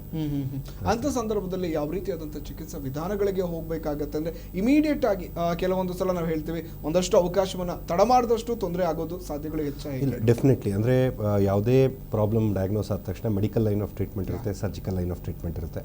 ನಾವು ಡಿಸ್ಕಷನ್ ಸಲುವಾಗಿ ಪ್ರೀ ಕೊಲ್ಯಾಪ್ಸ್, ಪೋಸ್ಟ್ ಕೊಲ್ಯಾಪ್ಸ್ ಅಂತ ಇದು ಮಾಡಂದರೆ ಮೃದುವಸ್ಥೆ ಕುಸಿದಾದ್ಮೇಲಿಂದ the treatment is entirely different. ಕುಸಿಯೋಕ್ಕಿಂತ ಮುಂಚೆ ಮೆಡಿಕಲ್ ಟ್ರೀಟ್ಮೆಂಟ್ ಇದೆ, ಪ್ಲಸ್ ಕೆಲವೊಂದು ಸಣ್ಣ ಪುಟ್ಟ ಸರ್ಜಿಕಲ್ ಟ್ರೀಟ್ಮೆಂಟ್ಗಳಿದೆ. ಮೆಡಿಕಲ್ ಟ್ರೀಟ್ಮೆಂಟ್ ಒಳಗಡೆ ಎಲ್ಲದಕ್ಕಿಂತ ಹೆಸರುವಾಸಿಯಾಗಿ ಪ್ರೂವನ್ ಟ್ರೀಟ್ಮೆಂಟ್ ಅಂದರೆ ಅಲೆಂಡ್ರೋನೇಟ್ಸ್ ಅಂತ ಹೇಳ್ತೀವಿ, ಬಿಸ್ಫಾಸ್ಫೋನೇಟ್ಸ್. ಕೆಲವೊಂದು ಸತಿ ವಾರಕ್ಕೊಂದು ಟ್ಯಾಬ್ಲೆಟ್ ಇರುತ್ತೆ, ಕೆಲವೊಂದು ಮೆಡಿಕೇಷನ್ಗಳು, ಕೆಲವೊಂದು ತಿಂಗಳಿಗೊಂದಿರುತ್ತೆ, ಕೆಲವೊಂದು ವರ್ಷಕ್ಕೊಂದು ಇಂಜೆಕ್ಷನ್ ಇರುತ್ತೆ. ಇವುಗಳನ್ನೆಲ್ಲ ಕೊಡೋದ್ರಿಂದ ಅದು ಕುಸಿಯೋದನ್ನು ಇದು ಮಾಡುತ್ತೆ. ಮತ್ತು ಇನಿಷಿಯಲ್ ಸ್ಟೇಜ್ ಒಳಗಡೆ ಭಾರ ಹಾಕುವಾಗಿರೋದಿಲ್ಲ. ಅಂದರೆ ವಾಕರ್ ಇಟ್ಕೊಂಡ್ಬಿಟ್ಟು ನಡಿಬೇಕಾಗುತ್ತೆ. ಇದು first line of management. Most important ಅಂದರೆ ಡಿಟೆಕ್ಷನ್.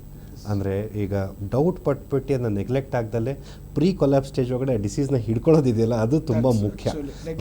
ನೆಗ್ಲೆಕ್ಟ್ ಮಾಡ್ದಲೆ ಅದು ಫಸ್ಟ್ ಸ್ಟೇಜ್ ಆಫ್ ಪಿಕಪ್ ಆಯಿತು ಅಂದರೆ ಫಸ್ಟ್ ಲೈನ್ ಆಫ್ ಮ್ಯಾನೇಜ್ಮೆಂಟ್ ಇದಿರುತ್ತೆ. ಇಷ್ಟಾದ್ಮೇಲಿಂದ ಕೆಲವೊಂದು ಯಂಗ್ ಪೇಷಂಟ್ಸಲ್ಲಿ ಏನು ಮಾಡ್ತೀವಿ, ಕೋರ್ ಡಿಕಂಪ್ರೆಷನ್ ಅಂತ ಹೇಳ್ತೀವಿ. ಕೋರ್ ಡಿಕಂಪ್ರೆಷನ್ ಅಂತ ಹೇಳಿದ್ರೆ ಪ್ರೆಷರ್ ತುಂಬ ಜಾಸ್ತಿ ಆಗಿರುತ್ತೆ ಬ್ಲಡ್ ವೆಸಲ್ಗಳ ಮೇಲೆ. ಸೊ ಅದರಿಂದ ಸಣ್ಣ ಪುಟ್ಟ ಡ್ರಿಲ್ ಹೋಲ್, ಇಲ್ಲಿಂದ ಸಣ್ಣ ಡ್ರಿಲ್ ಹೋಲ್ ಅಂದರೆ ಒಂದು 5 mm 6 mm ಡ್ರಿಲ್ ಹೋಲ್ ಮಾಡೋದ್ರಿಂದ ಆ ಪ್ರೆಷರ್ ಕಮ್ಮಿ ಆಗುತ್ತೆ. ಅದು core decompression is the basic. ಇದು ಅದು ತುಂಬ ವರ್ಷದಿಂದ ಇರುವಂತಹ ಸರ್ಜರಿ.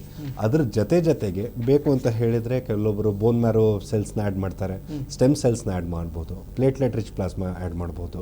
ಈ ಥರ ಎಲ್ಲ ಆ್ಯಡ್ ಮಾಡೋದ್ರಿಂದ ಒಂದು ಸ್ವಲ್ಪ ಪರ್ಸಂಟೇಜ್ ಆಫ್ ಪ್ರೊಬಬಿಲಿಟಿ ಅಂದರೆ ಸೇವಿಂಗ್ ದ ನೇಟಿವ್ ಹಿಪ್ ಅಂದರೆ ಅವ್ರದ್ದೇ ಆದಂತಹ ಬಾಲ್ ಏನಿದೆ ಅದನ್ನು ಸೇವ್ ಮಾಡೋದ್ರಲ್ಲಿ ಒಂದು ಸ್ವಲ್ಪ ಚಾನ್ಸಸ್ ಜಾಸ್ತಿ ಆಗುತ್ತೆ. ಓಕೆ, ಇನ್ನು ಈ ಒಂದು ಟಿಶ್ಯೂ ಅಥವಾ ಸಪ್ಲೈ ಸಂದರ್ಭದಲ್ಲಿ PRP place A major role ಅಂತ ಕೂಡ ಹೇಳ್ತಾರೆ, ಜೀವಕಣವನ್ನು ಮತ್ತಷ್ಟು ಹೆಚ್ಚು ಇದು ಮಾಡೋದಕ್ಕೆ. So what's the important of PRP ಅಂದರೆ PRP ಅಂದರೆ ಪ್ಲೇಟ್ಲೆಟ್ ರಿಚ್ ಪ್ಲಾಸ್ಮಾ ಅಂತ ಹೇಳ್ತೀವಿ. ಪೇಷಂಟ್ದೇ ಬ್ಲಡ್ ಸೆಲ್ ತೊಗೊಂಡ್ಬಿಟ್ಟು ಅದನ್ನ ಕಾನ್ಸಂಟ್ರೇಟ್ ಮಾಡಿಬಿಟ್ಟು ಬಫಿಕೋಟ್ ಅಂತ ಬರುತ್ತೆ, ಅದನ್ನ ತೊಗೊಂಡ್ಬಿಟ್ಟು ಇಂಜೆಕ್ಟ್ ಮಾಡ್ತೀವಿ ಸ್ಲೋ ಆಗಿ.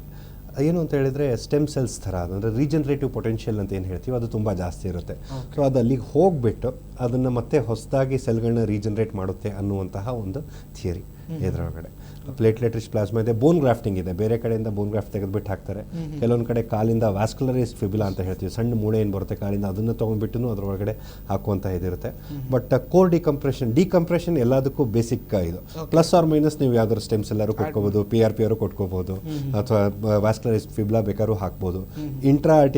ಇಂಟ್ರಾ ಇದು ಬಿಸ್ಫಾಸ್ಫೋನೇಟ್ಸ್ ಅಂತ ಏನು ಹೇಳ್ತೀವಿ ಅದನ್ನ ಜಾಯಿಂಟ್ ಒಳಗಡೆ ಹಾಕೋ ಥರದ್ದು ಇದು ಬಂದಿದೆ. ಮತ್ತು ಬಯೋ ಕಾಂಪೋಸಿಟ್ಸ್ ಅಂತ ಹೇಳ್ತೀವಿ, ಅಂದರೆ ಎಲ್ಲ ಕಡೆ ಬೋನ್ ಗ್ರಾಫ್ಟ್ ತೆಗೆದಿಲ್ಲ, ಕೆಲವೊಂದು ಬೋನ್ ಗ್ರಾಫ್ಟ್ಗೆ ಸಬ್ಸ್ಟಿಟ್ಯೂಟ್ಸ್ ಅಂತ ಹೇಳ್ತೀವಿ, ಅವುಗಳನ್ನು ಕೂಡ ಫಿಲ್ ಮಾಡ್ಬೋದು. ಅಂದರೆ ಕೊಲಾಪ್ಸ್ ಆಗದಲ್ಲೇ ಇರೋ ಥರ ನೋಡೋದು. ಎರಡು ನಮ್ಮದು ಏಮ್ ಇರುತ್ತೆ. ಒಂದು ಮೃದ್ವಸ್ಥಿ ಕೊಲಾಪ್ಸ್ ಆಗದಲ್ಲೇ ಇರೋ ಥರ ನೋಡ್ಕೊಳ್ಳೋದು, ಇನ್ನೊಂದು ಸೆಕೆಂಡ್ ರೀಜನ್ರೇಟ್ ಆಗೋಕ್ಕೆ, ಅಂದರೆ ಟೆಂಪರರಿ ನಾವು ಕೊಲಾಪ್ಸ್ನ ತಡೆಗಟ್ಬೋದು. ಅದ್ರ ಒಳಗಡೆ ನಮಗೆ ಕೆಳಗಡೆ ಇದ್ದ ಸ್ಟ್ರಕ್ಚರ್ ಏನಿದೆ ರಿಪೇರ್ ಆಗಬೇಕದು. ಓಕೆ, ಇಂಥ ಒಂದು ಕೆಲವೊಂದು ಚಿಕಿತ್ಸಾ ವಿಧಾನಗಳನ್ನು ಕಂಡುಕೊಂಡಂಥ ಸಂದರ್ಭದಲ್ಲಿ ಅವುಗಳ ಲೈಫ್ ಸ್ಪ್ಯಾನ್ ಬಗ್ಗೆ ಯಾವ ರೀತಿ ಗ್ಯಾರಂಟೆಡ್ ಇರ್ತಾರೆ? ಜನಕ್ಕೆ ಎಲ್ಲ ಕೇಳ್ತಾರೆ ಲೈಫ್ ಸ್ಪ್ಯಾನ್ ಹೀಗೆ ಇದಕ್ಕೆ. ಓಕೆ, ಒಂದು ಸರ್ಜರಿ ಮಾಡಿಸ್ತೀವಿ ಅಂದಾಗ ಎಷ್ಟು ಅದನ್ನು ಮುಂದೆ ಹಾಕ್ಬೋದು, ಯಾವುದೇ ಒಂದು ಕೇಳಿದಾಗ ಹೇಳ್ತಾರೆ ಈ ಸಮಸ್ಯೆನ ಎಷ್ಟು ವರ್ಷ ಮುಂದೆ ಹಾಕ್ಬೋದು ಡಾಕ್ಟರ್, ಅದಾದ್ಮೇಲೆ ಬರುತ್ತೆ ಅಂತ. ಇಲ್ಲ ಅಂದರೆ ಏನಂದರೆ ಎಲ್ಲದಕ್ಕಿಂತ ಗ್ರೇಟೆಸ್ಟ್ ಡಿಫಿಕಲ್ಟಿ ಸ್ಟೇಜ್ 1, 2 ಅಲ್ಲಿ ನಾವು ಕಂಡುಹಿಡ್ಕೊಳ್ಳೋದು ಏನು ಅಂದರೆ, ಈಗ ಕೋರ್ ಡಿಕಂಪ್ರೆಷನ್ ಬೇಕಾಗುತ್ತೆ ಅಂತ ಹೇಳ್ತೀವಿ, ನಮ್ಗೆ ಅದ್ರದ್ದು ಇಂಪಾರ್ಟೆನ್ಸ್ ಗೊತ್ತು. 50 to 70% ಸಕ್ಸಸ್ ರೇಟ್ ಇರುತ್ತೆ. ಆದರೆ ಪ್ರಾಬ್ಲಮ್ ಏನು ಅಂತ ಹೇಳಿದರೆ 50 to 70% ಅಂತ ಹೇಳಿದರೆ 100 ಜನರೊಳಗಡೆ 50ರಿಂದ 60 ಜನಕ್ಕೆ ಹೆಲ್ಪ್ ಆಗುತ್ತೆ, ಒಂದು 70% ಅಂತ ಅಂದ್ಕೊಂಡು. ಇನ್ನು 30% ಜನರಿಗೆ ಫೇಲ್ ಆಗುತ್ತೆ. ಬಿಗ್ಗೆಸ್ಟ್ ಕ್ವಶನ್ ಇಸ್, ನೀವು 30% ಒಳಗಡೆ ಬರ್ತಿರೋ 70% ಒಳಗೆ ಬರ್ತಿರೋ ಅದು ನಮ್ಗೆ ಗೊತ್ತಿರೋದಿಲ್ಲ, ಯಾವುದಕ್ಕೂ 100%. ಬಟ್ ಒಂದು ಟ್ರೈ ಅದು, ಯಾಕಂದರೆ it is not a very major surgery, ಚಿಕ್ಕ ಸರ್ಜರಿ. ಅದು ಸರ್ಜರಿ ಮಾಡೋದ್ರಿಂದ ಇಡೀ ಜೀವನ ನಿಮ್ಮ ಹಿಪ್ ಜಾಯಿಂಟನ್ನು ಉಳಿಸ್ಕೊಳ್ಳುವಂತಹ ಸಾಧ್ಯತೆ ಇರುತ್ತೆ. ಇದು ಫೇಲ್ ಆಯಿತು ಅಂತ ಹೇಳಿದ್ರೆ ಮತ್ತೆ ಜಾಯಿಂಟ್ ರಿಪ್ಲೇಸ್ಮೆಂಟ್ ಅದಕ್ಕೆ ಹೋಗಬೇಕಾಗುತ್ತೆ. ಒಂದು second part is the convincing part, ತುಂಬ ಕಷ್ಟ ನಮಗೆ. ಅಂದರೆ ನಮಗೆ ಗೊತ್ತಿದೆ AVN ಇದೆ, AVN 2 ಇದೆ. ಈಗ ಸಣ್ಣ ಸರ್ಜರಿ ಮಾಡಿದ್ರೆ ಸುಮ್ಮನೆ ಸರ್ಜರಿ ಅಂತ ಹೇಳ್ತಾರೆ, ಸ್ಟೇಜ್ 2 ಒಳಗಡೆ ಏನು ಸಣ್ಣದು ಮೆಡಿಕೇಶನ್ಸ್ ತೊಗೊಂಡ್ರೆ ಕಮ್ಮಿ ಆಗುತ್ತೆ, ಇವರೆಲ್ಲ ಮಾತು ಯಾಕೆ ಹೇಳ್ತಾರೆ ಆ ಥರ, ಅಂದರೆ ನಂಬಿಕೆ ಕಮ್ಮಿ ಆಗೋಗ್ಬಿಡುತ್ತೆ. ಅಂದರೆ ನಾರ್ಮಲಿ ನಾವು ಒಂದು ಸ್ವಲ್ಪ ಕಾರಣೀಭೂತರಾಗಿರ್ಬೋದು ಅದಕ್ಕೆ. But at the same time stage 2 ಅಲ್ಲಿ ಕೋರ್ ಡಿಕಂಪ್ರೆಷನ್ ಹೆಲ್ಪ್ಸ್. ಸ್ಟೇಜ್ 3 ಯಲ್ಲೂ ಕೂಡ ಮಾಡ್ಬೋದು, but success rate 70% into it drops down to 25 to 30% rate. ಅಂದರೆ 70 ಜನರೊಳಗಡೆ 70% ಒಳಗಡೆ ಫೇಲ್ ಆಗೋ ಚಾನ್ಸಸ್ ಇರುತ್ತೆ, 30% ಒಳಗಡೆ ಇದಾಗುತ್ತೆ. ಸ್ಟೇಜ್ 4 ಬಂದಾದ್ಮೇಲಿಂದ ಕೋರ್ ಡಿಕಂಪ್ರೆಷನ್ ಏನೂ ವ್ಯಾಲ್ಯೂ ಇಲ್ಲ. ಓಕೆ, ಆದಷ್ಟು ಬೇಗ ತೋರಿಸ್ಕೊಳ್ಳೋಂಥ ಸಂದರ್ಭ ಅಂದರೆ ಒಂದು ಅರ್ಲಿ ಡಯಾಗ್ನೋಸಿಸ್, ಒಂದು ಇನ್ನೊಂದು ಟ್ರೀಟ್ಮೆಂಟ್ ಅಂತ ಹೇಳಿದಾಗ ಅರ್ಲಿ ಡಿಸಿಷನ್ ಮೇಕಿಂಗ್ ಅಂತ ಹೇಳಿದ್ರೆ, ಇವತ್ತು ಇದು ಡಯಾಗ್ನೋಸಿಸ್ ಆಯಿತು ಇವತ್ತು ಮಾಡೋಣ ಅಂತ ಹೇಳಿದ್ರೆ ನಾವು ಒಂದು ತಿಂಗಳು ಬಿಟ್ಕೊಂಡ್ಬಿಟ್ಟು ಬರ್ತೀವಿ ಅಂತ ಹೇಳ್ಬಿಟ್ಟು ಒಂದು ತಿಂಗಳು ಬಿಟ್ಟು ರಿಪೀಟ್ MRI ಮಾಡಿದಾಗ it would have progressed in stationary ಅಂತ ಇರೋದಿಲ್ಲ, ಇನ್ನೂ ಮುಂದೆ ಪ್ರೋಗ್ರೆಸ್ ಆಗಬಹುದು. ಆ ಥರ ಇರುತ್ತೆ. ಐದರ್ ಮೆಡಿಕೇಶನ್ಸ್ ಇರ್ಬೋದು, ಅಲೆಂಡ್ರೋನೇಟ್ ಬೇಕಾದ್ರೂ ತೊಗೋಬೋದು. ಕೆಲವೊಂದು ಸತಿ ಬರೀ ಅಲೆಂಡ್ರೋನೇಟ್ ಅಷ್ಟೇ ಕೊಡ್ತೀವಿ, ಕೆಲವೊಂದು ಪೇಷಂಟ್ಸ್ ತುಂಬ ಇಂಪ್ರೂವ್ ಆಗ್ತಾರೆ. ಅಂದರೆ 3 to 4 ಟ್ಯಾಬ್ಲೆಟ್ಸ್ ತೊಗೊಂಡಾದ್ಮೇಲಿಂದ ದೇ ವಿಲ್ ಫೀಲ್ ಇಟ್, ಅಂದರೆ ಆ ಥರ ಚೆನ್ನಾಗಿದೆ ಅಂತ. ಚೇಂಜಸ್ ಅಂದರೆ ಕ್ಲಿನಿಕಲಿ ಚೆನ್ನಾಗಿ ಇಂಪ್ರೂವ್ ಆಗ್ತಿದೆ ಅಂತ ಹೇಳಿದಾಗ ನಾವು ಸರ್ಜರಿ ಸಜೆಸ್ಟ್ ಮಾಡಲ್ಲ. ಒಂದು ಸತಿ ಇದಾದ್ಮೇಲಿಂದ ಇನ್ನೇನು ಇದಿರೋದಿಲ್ಲ. Okay, nice. ಇನ್ನು ನಾವೀ ಒಂದು ಮೋಡ್ ಆಫ್ ಟ್ರೀಟ್ಮೆಂಟ್ಗೆ ಬಂದಂಥ ಸಂದರ್ಭ ನೀವು ಹೇಳಿದ್ರಿ ಅರ್ಲಿ ಡಯಾಗ್ನೋಸ್ ಮಾಡಿದಷ್ಟು ಸಂದರ್ಭದಲ್ಲಿ ಅದನ್ನ ಬೇಗ ಹಿಡಿಬಹುದು ಅನ್ನೋ ರೀತಿ. ಸೊ ಆ ಒಂದು ನೋಡೋದಾದ್ರೆ ಈ ಮೋಡ್ ಆಫ್ ಟ್ರೀಟ್ಮೆಂಟ್ ಯಾವೆಲ್ಲ ಹಂತಗಳಲ್ಲಿ ನೀಡ್ತಾ ಬರಬಹುದಾಗತ್ತೆ? ಅಂದರೆ ಈಗ ಸ್ಟೇಜ್ 1 and 2 ಪ್ರೀ ಕೊಲಾಪ್ಸ್ ಸ್ಟೇಜಲ್ಲಿ we go for medical management. ಒಂದು ಮೆಡಿಕೇಶನ್ಸ್, ಪೇನ್ ಕಿಲ್ಲರ್ಸ್ ಇರ್ಬೋದು, ಇದಿರ್ಬೋದು, ಪ್ಲಸ್ ಅಲೆಂಡ್ರೋನೇಟ್ಸ್ ಇರ್ಬೋದು, ಕೆಲವೊಂದು ಸತಿ ಓಝೋನ್ ಥೆರಪಿ ಅಂತ ಕೊಡ್ತಾರೆ, ಇವುಗಳೆಲ್ಲ ಹೈಪರ್ಬಾರಿಕ್ ಥೆರಪಿ ಎಲ್ಲ ಇದೆ. ಬಟ್ ಟೈಮ್ ಟೆಸ್ಟೆಡ್ ಬರೀ ಅಲೆಂಡ್ರೋನೇಟ್ ಟ್ಯಾಬ್ಲೆಟ್ಸ್ ಮಾತ್ರ, ಅಂದರೆ ಅಲೆಂಡ್ರೋನೇಟ್ ಅದರ ಮಾಲಿಕ್ಯೂಲ್ ಹೆಸರು ಹೇಳ್ತಾ ಇರೋದು. ಸೆಕೆಂಡ್ ಇದರೊಳಗಡೆ core decompression plus or minus ನಾವು ಹೇಳಿದಾಗ ಸ್ಟೆಮ್ ಸೆಲ್ ಹಾಕ್ಬೋದು, PRP ಹೇಳ್ಬೋದು, ಇವುಗಳೆಲ್ಲ ಇದು. ಬಟ್ ಎಲ್ಲದಕ್ಕಿಂತ ಮುಂಚೆ ಹಿಪ್ ಪೇನು ಜೊತೆಗೆ MRI, ಅಂದರೆ ಎಕ್ಸ್ರೇ ಒಳಗಡೆ ಏನು ಚೇಂಜಸ್ ಕಾಣಿಸ್ತಿಲ್ಲ, ನೋವು ತುಂಬ ಜಾಸ್ತಿ ಇದೆ, ಆ ಥರ ಇರಬೇಕಾದ್ರೆ early MRI is better. So that ನಮಗೆ ಎಕ್ಸ್ರೇ ಒಳಗಡೆ ಕಾಣಿಸ್ಕೊಳ್ಳೋದಕ್ಕೆ ತುಂಬ ಟೈಮ್ ತೊಗೊಳುತ್ತೆ. ಎಕ್ಸ್ರೇ ಒಳಗಡೆ ಫಸ್ಟ್ ಸ್ಟೇಜ್ ಹೋಗಿ ಏನೂ ಚೇಂಜಸ್ ಇರಲ್ಲ, it will be normal x ray. ಆ ಥರದಿಂದ ಅರ್ಲಿ MRI ಹೆಲ್ಪ್ ಮಾಡುತ್ತೆ. ಸೆಕೆಂಡ್ ಇದಕ್ಕೆ ಒಂದು ಸತಿ ಸ್ಟೇಜ್ 3-4 ಬಂದಾದ್ಮೇಲಿಂದ ಸ್ಟೇಜ್ 3 ಒಳಗೆ especially we give a choice to the patient. ಈ ಥರ ಇದೆ, 30% ಚಾನ್ಸಸ್ ಉಳ್ಕೋಬೋದು ಕೋರ್ ಡಿಕಂಪ್ರೆಷನ್ ಮತ್ತು ಬೋನ್ ಗ್ರಾಫ್ಟಿಂಗ್ ಮಾಡಿದರೆ. ಗ್ಯಾರಂಟಿ ಅನ್ನೋದಿರಲ್ಲ, percentage of success is very less.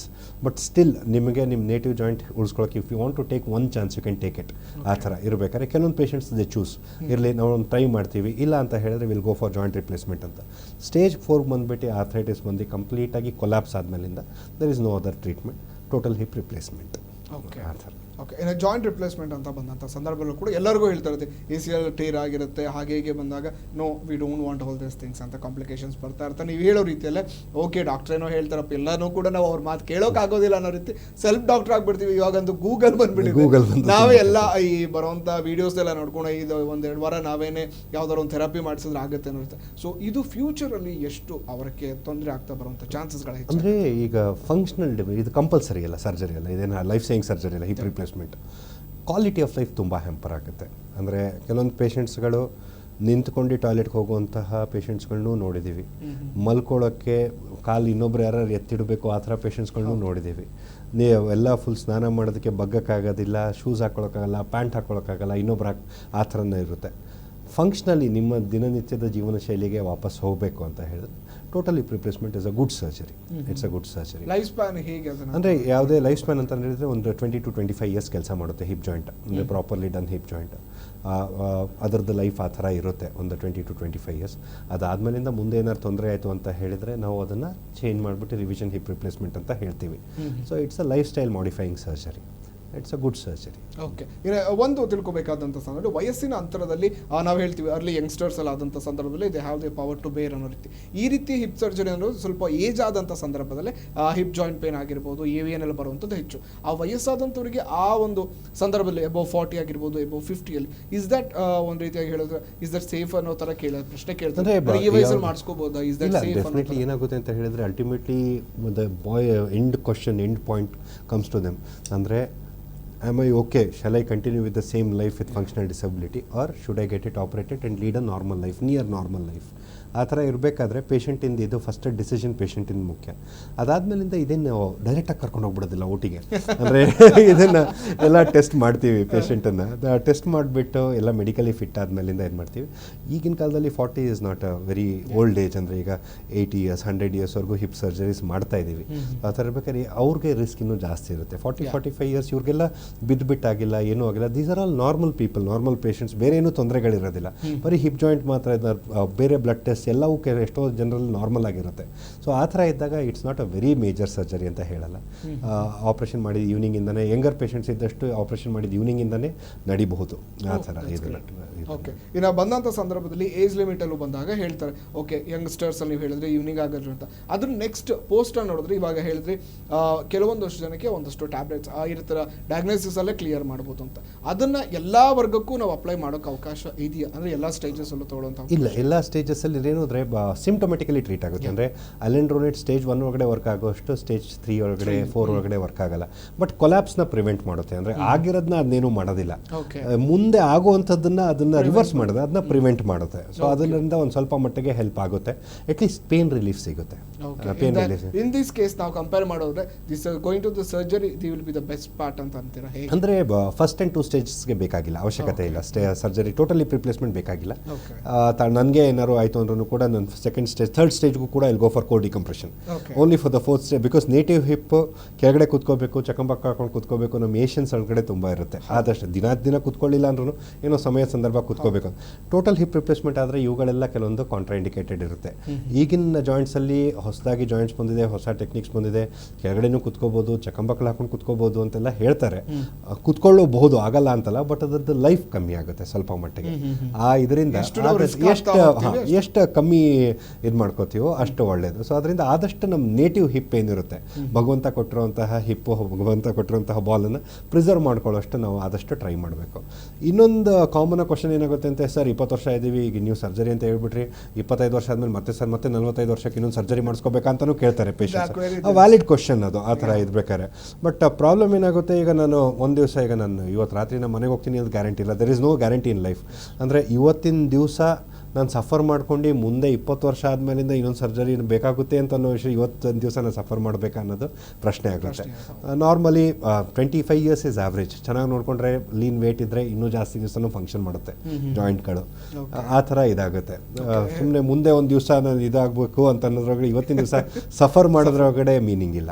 Okay, ಇನ್ನು ಹೆಲ್ದಿ ಲೈಫ್ ಸ್ಟೈಲ್ ನೋಡೋದಾದ್ರೆ life style matters for every definitely. Sir ಒಬ್ರು ಕಾಲರ್ ಇದ್ದಾರೆ, ಮಾತಾಡ್ಕೊಂಡು. ಹಲೋ ಹಲೋ ಹಲೋ, ನಮಸ್ತೆ, ನಿಮ್ಮ ಹೆಸರು? ಸರ್ ಧನುಷ್ ಅಂತ. ಸರ್ ಜೋರಾಗಿ ಮಾತಾಡ್ತೀರಾ ಸ್ವಲ್ಪ? ಸರ್ ಧನುಷ್ ಅಂತ. ಧನುಷ್? ಹಾಂ ಸರ್. ಧನುಷ್ ಎಲ್ಲಿಂದ ಕಾಲ್ ಮಾಡ್ತಾ ಇದ್ದೀರಾ? ಸರ್ ಮೈಸೂರು. ಮೈಸೂರಿಂದ. ಓಕೆ, ಯಾರ ಬಗ್ಗೆ ಅಂದ್ರೆ ಯಾವ ಸಮಸ್ಯೆ ಬಗ್ಗೆ ಕೇಳಬೇಕಾಗಿತ್ತು? ಸರ್ ಒಂದ್ಸರಿ ಗಾಡಿಯಲ್ಲಿ ಬಿದ್ಬಿಟ್ಟು. ಧನುಷ್ ಅವರ ನಿಮ್ಮ ವಾಯ್ಸ್ ತುಂಬಾ ಬ್ರೇಕ್ ಆಗ್ತಿದೆ, ಮತ್ತೆ ಲೋ ಕೇಳುತ್ತೆ, ಚೂರು ಜೋರಾಗಿ ಮಾತಾಡ್ತೀರಾ? ಹಾಂ ಸರ್, ಓಕೆ ಸರ್, ಹೇಳಿ. ಹಲೋ ಹಲೋ ಧನುಷ್ ಅವರು ಹೇಳಿ.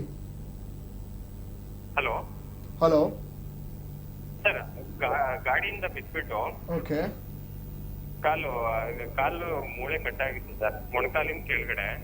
ಓಕೆ ಸರ್, ಅದು ಮಧ್ಯೆ ಪೇನ್ ಬರ್ತಿದೆ.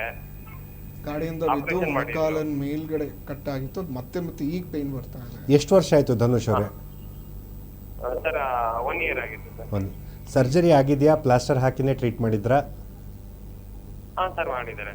ಅಂದರೆ ಪ್ಲಾಸ್ಟರ್ ಹಾಕಿದಾರಾ, ಸರ್ಜರಿ ಹಾಕಿದ್ರಾ, ಎರಡೂ ಮಾಡಿದ್ರಾ? ಸರ್ ಬರೀ ಇದು ಮಾಡಿದ್ದಾರೆ, ಪ್ಲಾಸ್ಟಿಂಗ್ ಮಾಡಿದ್ದಾರೆ ಅಷ್ಟೇ. ಓಕೆ, ಅಂದರೆ ನಾರ್ಮಲಿ 1 ವರ್ಷ ಆಗಿದೆ ಮತ್ತು ನಿಮ್ಮ ಡಾಕ್ಟರ್ ಕೂಡ್ಕೊಂಡಿದೆ ಅಂತ ಹೇಳಿದರೆ ಇನ್ನೇನು ಮಾಡುವಂತಹ ಅವಶ್ಯಕತೆ ಇರೋದಿಲ್ಲ. ಇದನ್ನು ತೂಕ ಏನಾರು ಜಾಸ್ತಿ ಆಗಿದೆ ನೋಡಬೇಕು. ಬರೀ ಫ್ರ್ಯಾಕ್ಚರ್ ಜಾಗದಲ್ಲೇ ನೋವು ಬರ್ತಿದ್ರೆ ಇನ್ನೊಂದು ಸತಿ ಎಕ್ಸ್ರೇ ಮಾಡಿಸಿ ನೋಡಿ, ಅಥವಾ ಮಂಡಿ ಜಾಗದಲ್ಲಿ ನೋವು ಬರ್ತಾಯಿತ್ತು ಅಥವಾ ಸ್ಲಿಪ್ ಆಗ್ತಾಯಿತ್ತು ಅಂತ ಹೇಳಿದರೆ ಒಂದು MRI ಏನಾದ್ರು ಬೇಕಾಗಬಹುದು. ಯಾಕಂದರೆ ನಾರ್ಮಲಿ ಬಿದ್ದಾಗ ಬರೀ ಮೂಳೆಗೆ ಒಂದೇ ಅಲ್ಲ, ಜೊತೆಗೆ ಕೆಲವೊಂದು ಸತಿ ಲಿಗಮೆಂಟಸ್ ಇಂಜುರಿನೂ ಇರುತ್ತೆ. ಒಂದು ಸತಿ ಕಂಪ್ಲೀಟಾಗಿ ಮೂಳೆ ಕೂಡ್ಕೊಂಡಾದ್ಮೇಲಿಂದ ಏನಾರು ಲಿಗಮೆಂಟಸ್ ಇಂಜುರಿ ಇದೆಯಾ ಅದನ್ನ ರೂಲ್ ಔಟ್ ಮಾಡಬೇಕಾಗುತ್ತೆ. ಇನ್ನೊಂದು ಏಜ್ ಎಷ್ಟು ನಿಮ್ಮದು? ವಯಸ್ಸು? ಸರ್ ಮೊದಲು ವೆಯ್ಟ್ ಕಡಿಮೆ ಇದ್ದ, ಇವಾಗ ಒಂದು 7 kg ಜಾಸ್ತಿ ಆಗಿದ್ದೀನಿ. ಇಲ್ಲ ಅಂದ್ರೆ ಒಂದು ನಿಮ್ಮ ವಯಸ್ಸು ಎಷ್ಟು ಧನುಷ್ ಅವರೇ? ಹಲೋ, ನಿಮ್ಮ ವಯಸ್ಸು ಏಜ್ ಎಷ್ಟು ನಿಮ್ಗೆ ಈಗ? Sir age 28. 28. ಅಂದರೆ ಇನ್ನೂ ಡಿಜನರೇಟಿವ್, ಅಂದರೆ ಸೌದೋಗೋದಕ್ಕೆಲ್ಲ ತುಂಬ ಚಿಕ್ಕವರಾಗಿದ್ದೀರಾ.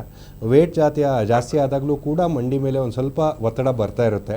ಒಂದು ಇದನ್ನು ಯಾರನ್ನಾರು ಕನ್ಸಲ್ಟ್ ಮಾಡಿ. ಮೇಜರ್ ಇಶ್ಯೂಸ್ ಏನೂ ಇರಲಿಲ್ಲ ಅಂತ ಹೇಳಿದರೆ regular exercise, wait reduction, temporary medications ಇದಾಗುತ್ತೆ, ಸಾಕಾಗುತ್ತೆ. ಕಮ್ಮಿ ಆಗ್ತಾ ಇಲ್ಲ ಅಂತ ಹೇಳಿದರೆ MRI ಏನಾದ್ರು ಬೇಕಾಗಬಹುದು. ಧನ್ಯವಾದ ಧನುಷ್ ಅವರೇ ಕರೆ ಮಾಡಿದ್ರೆ. ಇನ್ನು ವೀಕ್ಷಕರೇ, ನೀವು ಕೂಡ ಇದೇ ರೀತಿ ಕೀಲು ಅಥವಾ ಮೂಳೆಯ ಕುರಿತಾದಂಥ ಸಂಬಂಧಪಟ್ಟಂಥ ಸಮಸ್ಯೆಗಳ ಕುರಿತಾಗಿ ಮಾತನಾಡಬೇಕು ಅಂತ ಹೇಳಿದಾಗ ಕಾರ್ಯಕ್ರಮದಲ್ಲಿ ಮಾತನಾಡಬೇಕಾದ್ರೆ ಪರದೆ ಮೇಲೆ ಬರ್ತಾ ಇರುವಂಥ ನಂಬರ್ಗೆ ಕರೆ ಮಾಡಿ ಮಾತನಾಡಬಹುದು, ಅಥವಾ ನಿಮ್ಮ ಸಮಸ್ಯೆಗೆ ನೇರವಾಗಿ ಭೇಟಿ ಆಗಬೇಕು ಡಾಕ್ಟರ್ ಆಕಾಶ್ ಅವರನ್ನು ಹೇಳಿದಾಗ ಮಾನವಿ ಆಸ್ಪತ್ರೆಯ ನಂಬರ್ಗೆ ಅಪಾಯಿಂಟ್ಮೆಂಟ್ ಅನ್ನು ತೆಗೆದುಕೊಂಡು ನೇರವಾಗಿ ಭೇಟಿಯಾಗಿ ನಿಮ್ಮ ಸಮಸ್ಯೆಗಳಿಗೆ ಪರಿಹಾರವನ್ನು ಕಂಡುಕೊಳ್ಬಹುದು. ಎಸ್ ಡಾಕ್ಟರ್, ನಾವು ಹೇಳ್ತಾ ಇದ್ವಿ ಯಂಗರ್ ಜನರೇಷನ್ ಅಲ್ಲಿ ಬೇಗ ಕ್ಯೂರಿಂಗ್ ಪವರ್ ಇರುತ್ತೆ. ಅದನ್ನು comparatively when we go for the old age ಅಂತ ಹೇಳಿದಾಗ, ಸೊ ನೀವು ಹೇಳ್ತಾರೆ 20 years ಇದ್ದಾಗ ಫ್ಯೂಚರ್ ನೋಡ್ಕೊಂಡು ಇವತ್ತು ನಾವು ಸಫರ್ ಆಗೋದು ಹೇಗೆ ಅಂತ. So please to continue. ಅಂದರೆ ಮುಂದೆ ಯಾವುದೋ ಒಂದು ದಿವಸ ನಾವು ಮತ್ತೆ ರಿಪೀಟ್ ಸರ್ಜರಿ ಮಾಡಿಸ್ಕೋಬೇಕಂತ ಅಂದರೆ that is a prime of your life. ಅಂದರೆ ಒಂದು 20 to 50 years, ಅಂದರೆ ಈಗ ನಾವು 60 ವರ್ಷದವ್ರು ಬೇಜಾರು ಪಡ್ಕೋಬೋದು, ಬಟ್ ನಾರ್ಮಲಿ ಇನ್ನು ಮೆಡಿಕಲ್ ಇದನ್ನು ನೋಡ್ಕೊಂಡಾಗ ಅಂದರೆ 20 to 40 years is the prime of your life, most productive years of your life ಅಂತ ಹೇಳ್ಬೋದು. ಆ್ಯಕ್ಟಿವಿಟಿ ವೈಸ್ ಆಯಿತು, ಇದಾಯಿತು. ಸೊ ಆ ಥರ ಇರಬೇಕಾದ್ರೆ ಇದ್ರೊಳಗಡೆ ಕುಂಟ್ಕೊಂಡ್ಬಿಟ್ಟು ಇದು ಮಾಡಿಕೊಂಡು ಕಾಂಪ್ರಮೈಸ್ ಮಾಡ್ಕೊಂಡ್ಬಿಟ್ಟು ಓಡಾಡೋದ್ರೊಳಗಡೆ ಅಂದರೆ ultimately it is their decision. But it is wise to go for the surgery at age ಏನು ಲಿಮಿಟ್ ಇಲ್ಲ. ಇವತ್ತು ಮೆಡಿಕಲ್ ಸೈನ್ಸ್ ತುಂಬ ಡೆವಲಪ್ ಆಗಿದೆ, ಮುಂದೆ ಹೋಗ್ತಾ ಇನ್ನೂ ಡೆವಲಪ್ ಆಗುತ್ತೆ. May be when they reach 45 if and when required, ಅವಾಗ will have even better implants 20-25 years down the line processes ಇರುತ್ತೆ. It's a good surgery. Okay, ಮತ್ತೊಂದು ಮೇಜರ್ ನಮ್ಮಲ್ಲಿ ಕಾಡುವಂಥ ಪ್ರಶ್ನೆ ಅಂತ ಹೇಳಿದಾಗ ಇತ್ತೀಚೆಗೆ from past 2-3 years we are face this covid ಬಂದಂಥ ಸಂದರ್ಭದಲ್ಲಿ ಆ ವಿಚಾರವನ್ನು ಕೂಡ ಇದಕ್ಕೆ ಒಂದಷ್ಟು ರಿಲೇಟೆಡ್ ಆಗಿ ಮಾತನಾಡ್ತಿದ್ದಾರೆ. ಈ AVN is related to the covid also? ಅದಕ್ಕೆ ಡೆಫಿನೆಟ್ಲಿ ಹೌದು. ಅಂದರೆ ಈಗ ಕೋವಿಡ್ ಇದರಿಂದ ಕೆಲವೊಂದು ಈಗ ಬ್ಲಡ್ ವೆಸಲ್ಗಳೆಲ್ಲ ಬ್ಲಾಕ್ ಆಗ್ತಿದೆ ಅಂತ ಹೇಳಿದ್ರು. ಈಗ ಅದರಿಂದ ಎಷ್ಟೊಂದು ಜನಕ್ಕೆ ಪೋಸ್ಟ್ ಕೋವಿಡ್ ಕೆಲವೊಬ್ರು ಕಾಲು ಕಳ್ಕೊಂಡ್ರು ಇದನ್ನಾಗಿ, ಕೆಲವೊಬ್ರು ಹಾರ್ಟ್ ಅಟ್ಯಾಕ್ ಆಗಿ ತೀರ್ಕೊಂಡ್ರು, ಸ್ಟ್ರೋಕ್ಗಳು ಜಾಸ್ತಿ ಆಗಿದೆ. ಎಲ್ಲ ಬ್ಲಡ್ ವೆಸಲ್ಗಳನ್ನು ಎಫೆಕ್ಟ್ ಮಾಡ್ತಿದೆ. ಅದೇ ಥರ ಹಿಪ್ ಜಾಯಿಂಟಿನ ಬ್ಲಡ್ ವೆಸಲ್ನು ಎಫೆಕ್ಟ್ ಮಾಡುತ್ತೆ. ಸೊ ಪೋಸ್ಟ್ ಕೋವಿಡ್ ನಮ್ಮ ಕ್ಲಿನಿಕಲ್ ಪ್ರಾಕ್ಟೀಸಲ್ಲೂ ಕೂಡ the number of cases have increased, ಜಾಸ್ತಿ ಆಗ್ತಾ ಹೋಗ್ತಾ ಇದೆ. ಏವಿಯನ್ ಹಿಪ್ ಏವಿಯನ್ದು ಒಂದು ಡೈರೆಕ್ಟ್ ಕೋವಿಡ್ಗೆ ರಿಲೇಟೆಡ್ ಇರ್ಬೋದು. ಸೆಕೆಂಡರಿ ತುಂಬ ಸೀರಿಯಸ್ ಆದಂಥ ಪೇಷಂಟಲ್ಲಿ, ಅಂದರೆ ಸೆಕೆಂಡ್ ವೇವ್ ಎಸ್ಪೆಷಲಿ ICU ಒಳಗಡೆ ಇದೆ, ತುಂಬ as a life saving measure ಕೆಲವೊಂದು ಕಡೆ ಸ್ಟಿರಾಯ್ಡ್ ಕೊಡಬೇಕಾದಂತಹ ಅವಶ್ಯಕತೆ ಇರುತ್ತೆ. ಸೊ ಸ್ಟಿರಾಯ್ಡ್ಸ್ ಕೊಟ್ಟಾಗ the side effect of steroid ಇರಬಹುದು, ಈಗ ಏವಿಯನ್ ಆಗಿ ಇದಾಗ್ತಾ ಇರುತ್ತೆ. ಕೆಲವೊಂದು ಪೇಷಂಟ್ಸ್ ಕೇಳ್ತಾರೆ, ಈಗ ಸರ್ ಸ್ಟಿರಾಯ್ಡ್ ಕೊಟ್ಬಿಟ್ರು ಅದರಿಂದ ನಾವು ಏವಿಯನ್ ಬಂದ್ಬಿಡ್ತು ನಮಗೆ, ಆ ಥರ ಮಾತಾಡ್ತಾರೆ. ಬಟ್ ಬೈ ಚಾನ್ಸ್ ಅವತ್ತಿನ ದಿವಸ ಅವ್ರಿಗೆ ಸ್ಟಿರಾಯ್ಡ್ ಕೊಟ್ಟಿರಲಿಲ್ಲ ಅಂತ ಹೇಳಿದರೆ maybe they would not have lived to see the AVN. So steroid ಅವಾಗ ಲೈಫ್ ಸೇವಿಂಗ್ ಮೆಷರ್ ಆಗಿತ್ತು ಇದರೊಳಗಡೆ.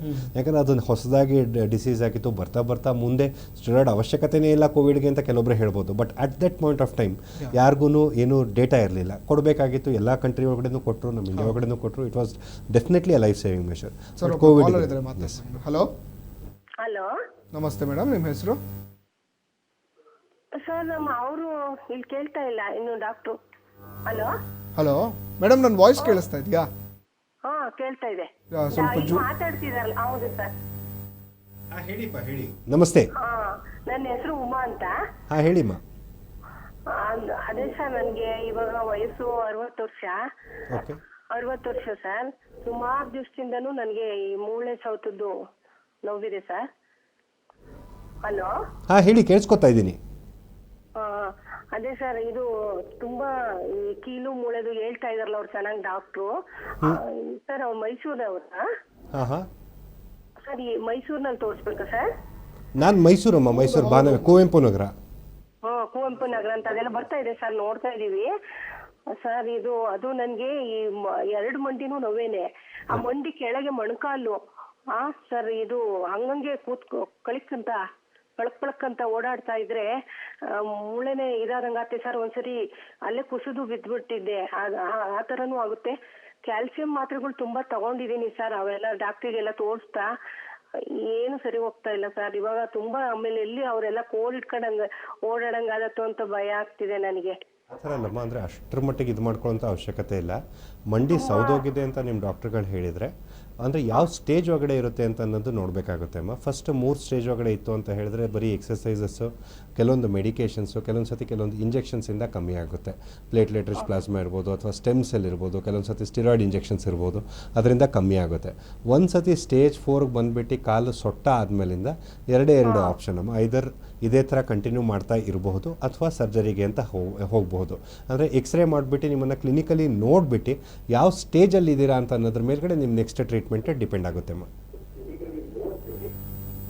ಧನ್ಯವಾದಗಳು ಮೇಡಮ್ ಕರೆ ಮಾಡಿದ್ದಕ್ಕಾಗಿ. ಎಸ್ ಡಾಕ್ಟರ್ ಮಾತಾಡ್ತೀವಿ. ಕೋವಿಡ್ ಅಂತ ಬಂದಂಥ ಸಂದರ್ಭದಲ್ಲಿ ನೀವು ಹೇಳೋ ರೀತಿ ಅಂದಿನ ಪರಿಸ್ಥಿತಿಗೆ ಅನುಗುಣವಾಗಿ ವೈದ್ಯರು ಸೂಕ್ತ ಚಿಕಿತ್ಸೆಯನ್ನು ಏನೋ ಇದೇ ಫೈಂಡ್ ಔಟ್ ಮಾಡ್ತಾ ಇದ್ರು. ಬಟ್ ಆದರೆ ಇವತ್ತು ಏವಿಯನ್ಗೂ ಕೂಡ ಆಗ್ತಾ ಇದೆ ಅಂತ ಹೇಳಿದ್ರೆ how does it harm for the future in that case? ಯಾಕಂದ್ರೆ ಒಬ್ಬ ಕೋವಿಡ್ ಪೇಷಂಟ್ ಆಗಿದ್ದವ್ರಿಗೆ ಇವತ್ತು ಸಾಕಷ್ಟು ಜನ ನಾವು ಕೂಡ ಕೇಳಿದ್ದೀವಿ, ಆ ಮೂಳೆ ತುಂಬ ಇದಾಗ್ತಾ ಇದೆ, ಪೇನ್ ವಾಕ್ ಮಾಡೋಕ್ಕೆ ಆಗ್ತಾ ಇಲ್ಲ ನಮ್ಮ ಕೈಲಿ, they are referring for the surgery ಅನ್ನೋ ರೀತಿಯಲ್ಲಿ. Is it truly possible in the future? Definitely ಇದೆ. ಅಂದರೆ ಏನಾಗುತ್ತೆ, ಕೆಲವೊಂದು ಎಲ್ಲ ಸಿಸ್ಟಮ್ಗಳನ್ನ effect ಮಾಡ್ಕೊಂಬಂತು Covid.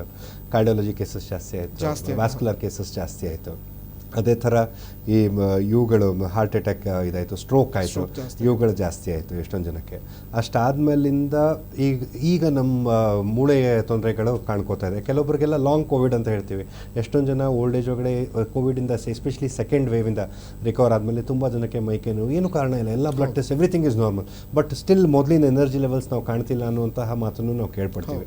But medically speaking definitely a vascular ನೆಕ್ರೋಸಿಸ್ಗೆ ಖಡಾಖಂಡಿತವಾಗಿ ಕೋವಿಡ್ಗೂ ಅದಕ್ಕೂ ಸಂಬಂಧ ಇದೆ ಅಂತ ಇವತ್ತು ಹೇಳೋಕ್ಕಾಗಲ್ಲ. ಈಗ ಕೇಸ್ ರಿಪೋರ್ಟ್ಸ್ಗಳು ಬರ್ತಾ ಇದೆ, ನಾವು ಮೆಡಿಕಲ್ ಲಿಟ್ರೇಚರ್ನ ನೋಡಿದ್ರೆ. ಈಗ ನಮ್ಮ ಕ್ಲಿನಿಕಲ್ ಪ್ರಾಕ್ಟೀಸಲ್ಲೂ ಕೂಡ ಮೊದಲು ಈ ಥರ ತೊಂದರೆಗಳಿಂದ ಬಂದಬೇಕಾದ್ರೆ ಹಿಪ್ಪೇನಿಂದ ಬರಬೇಕಾದ್ರೆ ಕುಡಿತಿದ್ದೀರಾ ಅಥವಾ ಸ್ಟೆರಾಯ್ಡ್ ತೊಗೋತಾ ಇದ್ದೀರಾ ಈ ಥರದ್ದೆಲ್ಲ ಕೇಳ್ತಾ ಇದ್ವಿ.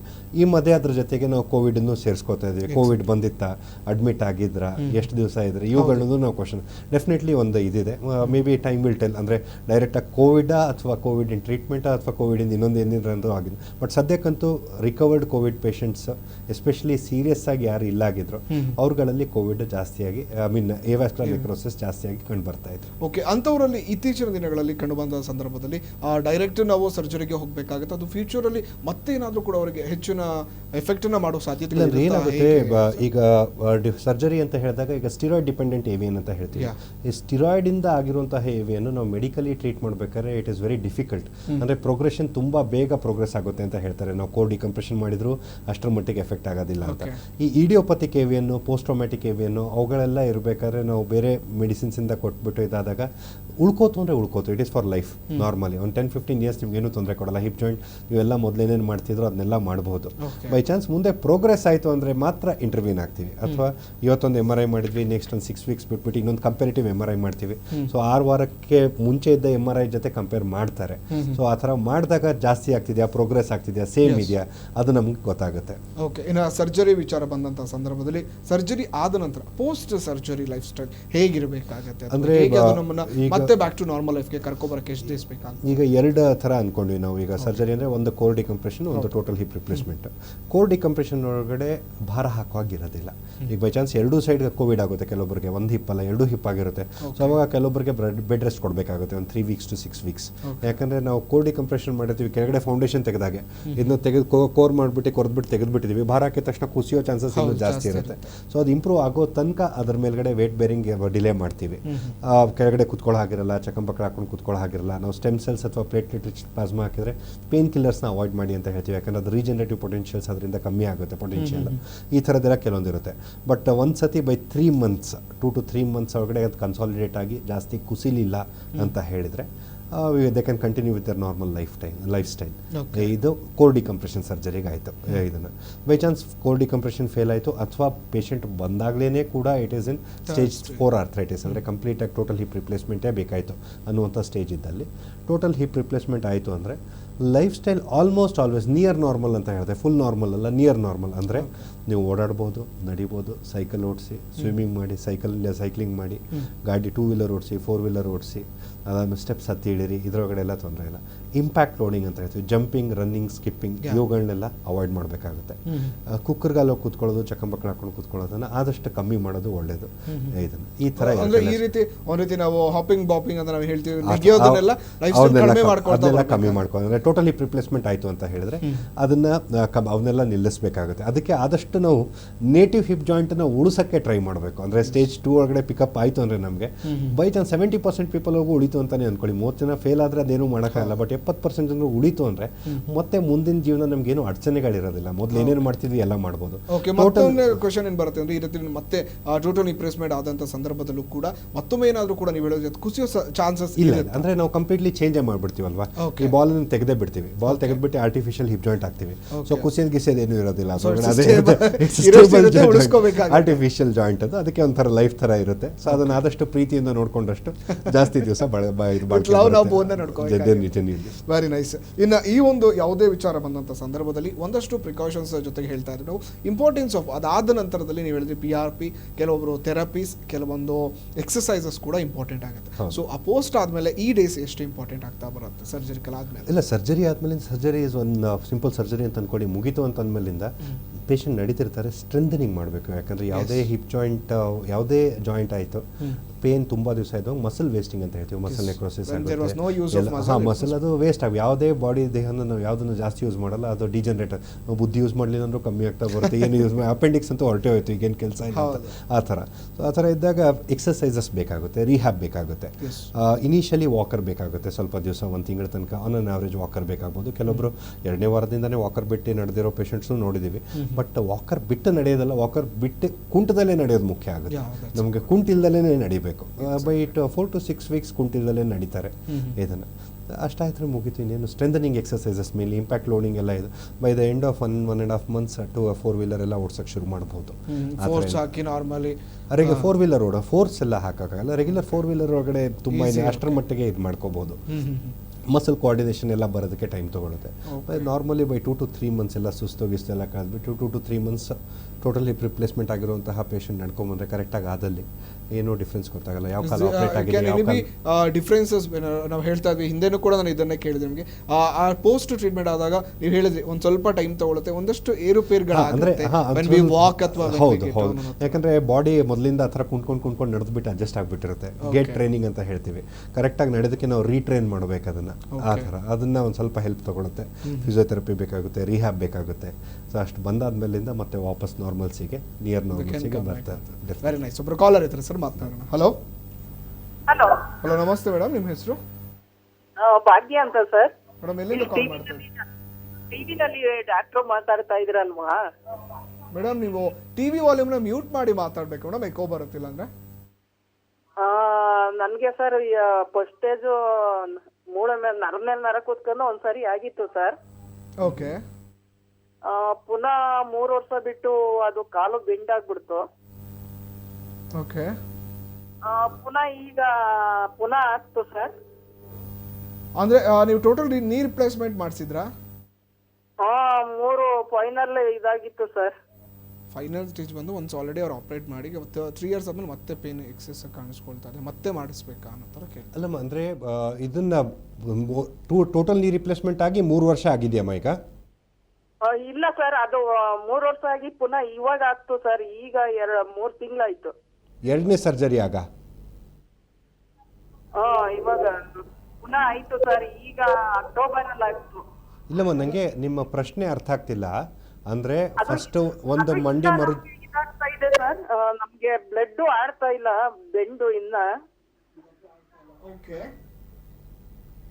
ವಾಕ್ ಮಾಡಿ ಅಂತಾರೆ ಡಾಕ್ಟರ್ಗಳು. ಅದಕ್ಕೆ ನಿಮ್ಮ ಪ್ರಶ್ನೆ ನಂಗೆ ಅರ್ಥ ಆಗ್ತಿಲ್ಲ. ನಿಮ್ಮ ಪ್ರಶ್ನೆ ಕರೆಕ್ಟ್ ಆಗಿ ಹೇಳ್ತಾರೆ. ನಿಮ್ಮ ಪ್ರಾಬ್ಲಮ್ ಏನಾಗಿತ್ತು ಹೇಳಿ? ನನಗೆ ಫಸ್ಟ್ ನರ ಕುತ್ಕೊಂಡು ಆಪರೇಷನ್ ಆಗಿತ್ತು ಸರ್. ಮೇಡಮ್ ಆಕ್ಚುಲಿ ನಿಮ್ಮ ವಾಯ್ಸ್ ನರದ ಮೇಲೆ ನರ ಕೂತು ಆಪರೇಷನ್ ಆಗಿತ್ತಾ? ಆಪರೇಷನ್ ಆಗಿತ್ತು ಈಗ 3 ವರ್ಷದಲ್ಲಿ. ಓಕೆ. ಸರ್. ಈಗ ಏನ್ ಸಮಸ್ಯೆ ಆಗ್ತಿದೆ ಅಮ್ಮ? ಪುನಃ ಬೆಂಡ್ ಆಗ್ಬಿಡ್ತು ಸರ್ ಇತ್ತೀಚೆಗೆ. ಈಗ ಅಕ್ಟೋಬರ್ ಅಲ್ಲಿ ಪುನಃ. ಅಮ್ಮ, ಏನು ಗೊತ್ತಾ, ಇದು ಸ್ಪೈನ್ ಸರ್ಜರಿ. ನೀವು ನನಗನ್ಸೋಂಗೆ ಇಲ್ಲ ಕೇಳಿಸ್ಕೊಳ್ಳಿ ಅಮ್ಮ, ಸ್ಪೈನ್ ಸರ್ಜರಿ ಆಗಿರುತ್ತೆ ನಂಗನ್ಸೋಂಗೆ. ಇದರ್ ಡಿಸ್ಕ್ ಸರ್ಜರಿ ಅಂತ ಹೇಳ್ತೀವಿ ಅಥವಾ ಲಂಬಾರ್ ಕೆನಲ್ ಸ್ಟಿನೋಸಿಸ್ ಅಂತ ಹೇಳ್ತೀವಿ. ಅದನ್ನು ಕಾಮನ್ ಆಗಿ ನರದ ಮೇಲ್ಗಡೆ ನರ ಕೂತ್ಕೊಂಡಿದೆ ಅಂತ ನಾವು ಎಕ್ಸ್ಪ್ಲೇನ್ ಮಾಡ್ತೀವಿ. ಸೊ ಆ ಥರ ಇದ್ದಾಗ ಟೋಟಲ್ ನಿಮ್ಮ ಸೊಂಟದಲ್ಲಿ 5 ಡಿಸ್ಕ್ಗಳು ಬರುತ್ತೆ ಅಮ್ಮ ನಾರ್ಮಲ್ ಪರ್ಸನಲ್ಲಿ. ಸೊ ಇಷ್ಟು 3 ವರ್ಷದ ಹಿಂದ್ಗಡೆ 1 ಡಿಸ್ಕ್ ಒಳಗಡೆ ಸರ್ಜರಿ ಆಗಿರಬಹುದು. ಕೆಲವೊಂದು ಸತಿ ಸಬ್ ಟೋಟಲ್ ಡಿಸ್ಕೆಕ್ಟಮಿ ಅಂತ ಹೇಳ್ತೀವಿ. ಕಂಪ್ಲೀಟಾಗಿ ತೆಗೆಯೋಕ್ಕೆ ಯಾರಿಂದನೂ ಸಾಧ್ಯ ಇಲ್ಲ. ನೆಕ್ಸ್ಟು ಐದರ್ ನಮ್ಮ ತೂಕ ಜಾಸ್ತಿಯಾಗಿ ಅಥವಾ ನಾವು ಹೇಳಿರುವಂತಹ ಇವುಗಳನ್ನ ನೆಗ್ಲೆಕ್ಟ್ ಮಾಡಿ ಮತ್ತೆ ಮುಂದೆ ಬಗ್ಗಿ ಕೂತ್ಕೊಂಡು ಎದ್ದಾಗ ಐದರ್ ಸೇಮ್ ಲೆವೆಲ್ ಒಳಗಡೆ ಸ್ವಲ್ಪ ಪ್ರಾಬ್ಲಮ್ ಆಗುವಂತಹ ಸಾಧ್ಯತೆ ಇರುತ್ತೆ. ಅಥವಾ ಬೇರೆ 1 ಡಿಸ್ಕ್ ಆಪರೇಷನ್ ಆಗಿರ್ಬೋದು, ಅಕ್ಕಪಕ್ಕ ಡಿಸ್ಕ್ಗಳು ಡಿಜನರೇಟ್ ಆಗುವಂತಹ ಸಾಧ್ಯತೆ ಇರುತ್ತೆ. ಸೊ ತುಂಬ ಮರಗಟ್ಕೋತಾ ಇದೆ, ಇದಾಗ್ತಿದೆ ಅಂದರೆ ಮತ್ತೆ ರಿವಿಷನ್ ಸ್ಪೈನ್ ಸರ್ಜರಿ ಅಂತ ಹೇಳ್ತಾರೆ, ಅದನ್ನ ಮಾಡ್ತಾರೆ. ಥ್ಯಾಂಕ್ ಯು ಮೇಡಮ್ ಕರೆ ಮಾಡೋಕ್ಕಾಗಿ. ಎಸ್ ಡಾಕ್ಟರ್ ಹೇಳಿದೆ, ಟ್ರೀಟ್ಮೆಂಟ್ ಅಂತ ಬಂದಂಥ ಸಂದರ್ಭದಲ್ಲಿ ಜನರ ಮೈಂಡಲ್ಲಿ ಬರುವಂಥದ್ದು is that A high expensive treatment ಅಥವಾ ಹೇಗೆ ಅದನ್ನು ವಿಷುವಲ್ ಪೇರ್ ಮಾಡಬೇಕಂತ. ಸೊ ಈ ಒಂದು EVN ಸಂದರ್ಭ ಬಂದಂಥದ್ದು ಟೋಟಲ್ ನೀ ರಿಪ್ಲೇಸ್ಮೆಂಟ್ ಆಗಿರ್ಬೋದು ಅಥವಾ ಅದ್ರ ಮುಂದಿನ ಪ್ರಯೋಜನಗಳು ಎಷ್ಟರ ಮಟ್ಟಿಗೆ ಒಂದಷ್ಟು ರೀಸನೇಬಲ್ ಆಗಿ ಬೇರೇಬಲ್ ಆಗಿರುತ್ತಾ ಹೇಗೆ? ಅಂದರೆ ಡಿಪೆಂಡ್ ಆಗುತ್ತೆ ಯಾವ ಜಾಯಿಂಟ್ ಬೇಕು ಏನು ಬೇಕು ಅಂತ ಅನ್ನೋದು. ಇಂಡಿಯನ್ ಜಾಯಿಂಟ್ಸು ಈಗ ಅನ್ಸಿಮೆಂಟೆಡ್ ಜಾಯಿಂಟ್ಸ್ಗಳೇ ನಮಗೆ 30,000 to 40,000 ಒಳಗಡೆ ಸಿಗುತ್ತೆ ಇಂಡಿಯನ್ ಜಾಯಿಂಟ್ಸ್. ಸಿಮೆಂಟೆಡ್ ಅಂತ ಹೋದರೆ ಒಂದು 30,000 ಒಳಗಡೆ ಈ cemented joints complete total hip replacement ಆಗೋಗುತ್ತೆ. ಅದು joint cost. In hospital cost different ಹಾಸ್ಪಿಟಲ್ಸಲ್ಲಿ ಡಿಫ್ರೆಂಟ್ ಆಗಿರುತ್ತೆ, depending on the quality of treatment, depending on the bed number of beds, quality of care ಮೇಲ್ಗಡೆ ಇದಾಗಿರುತ್ತೆ.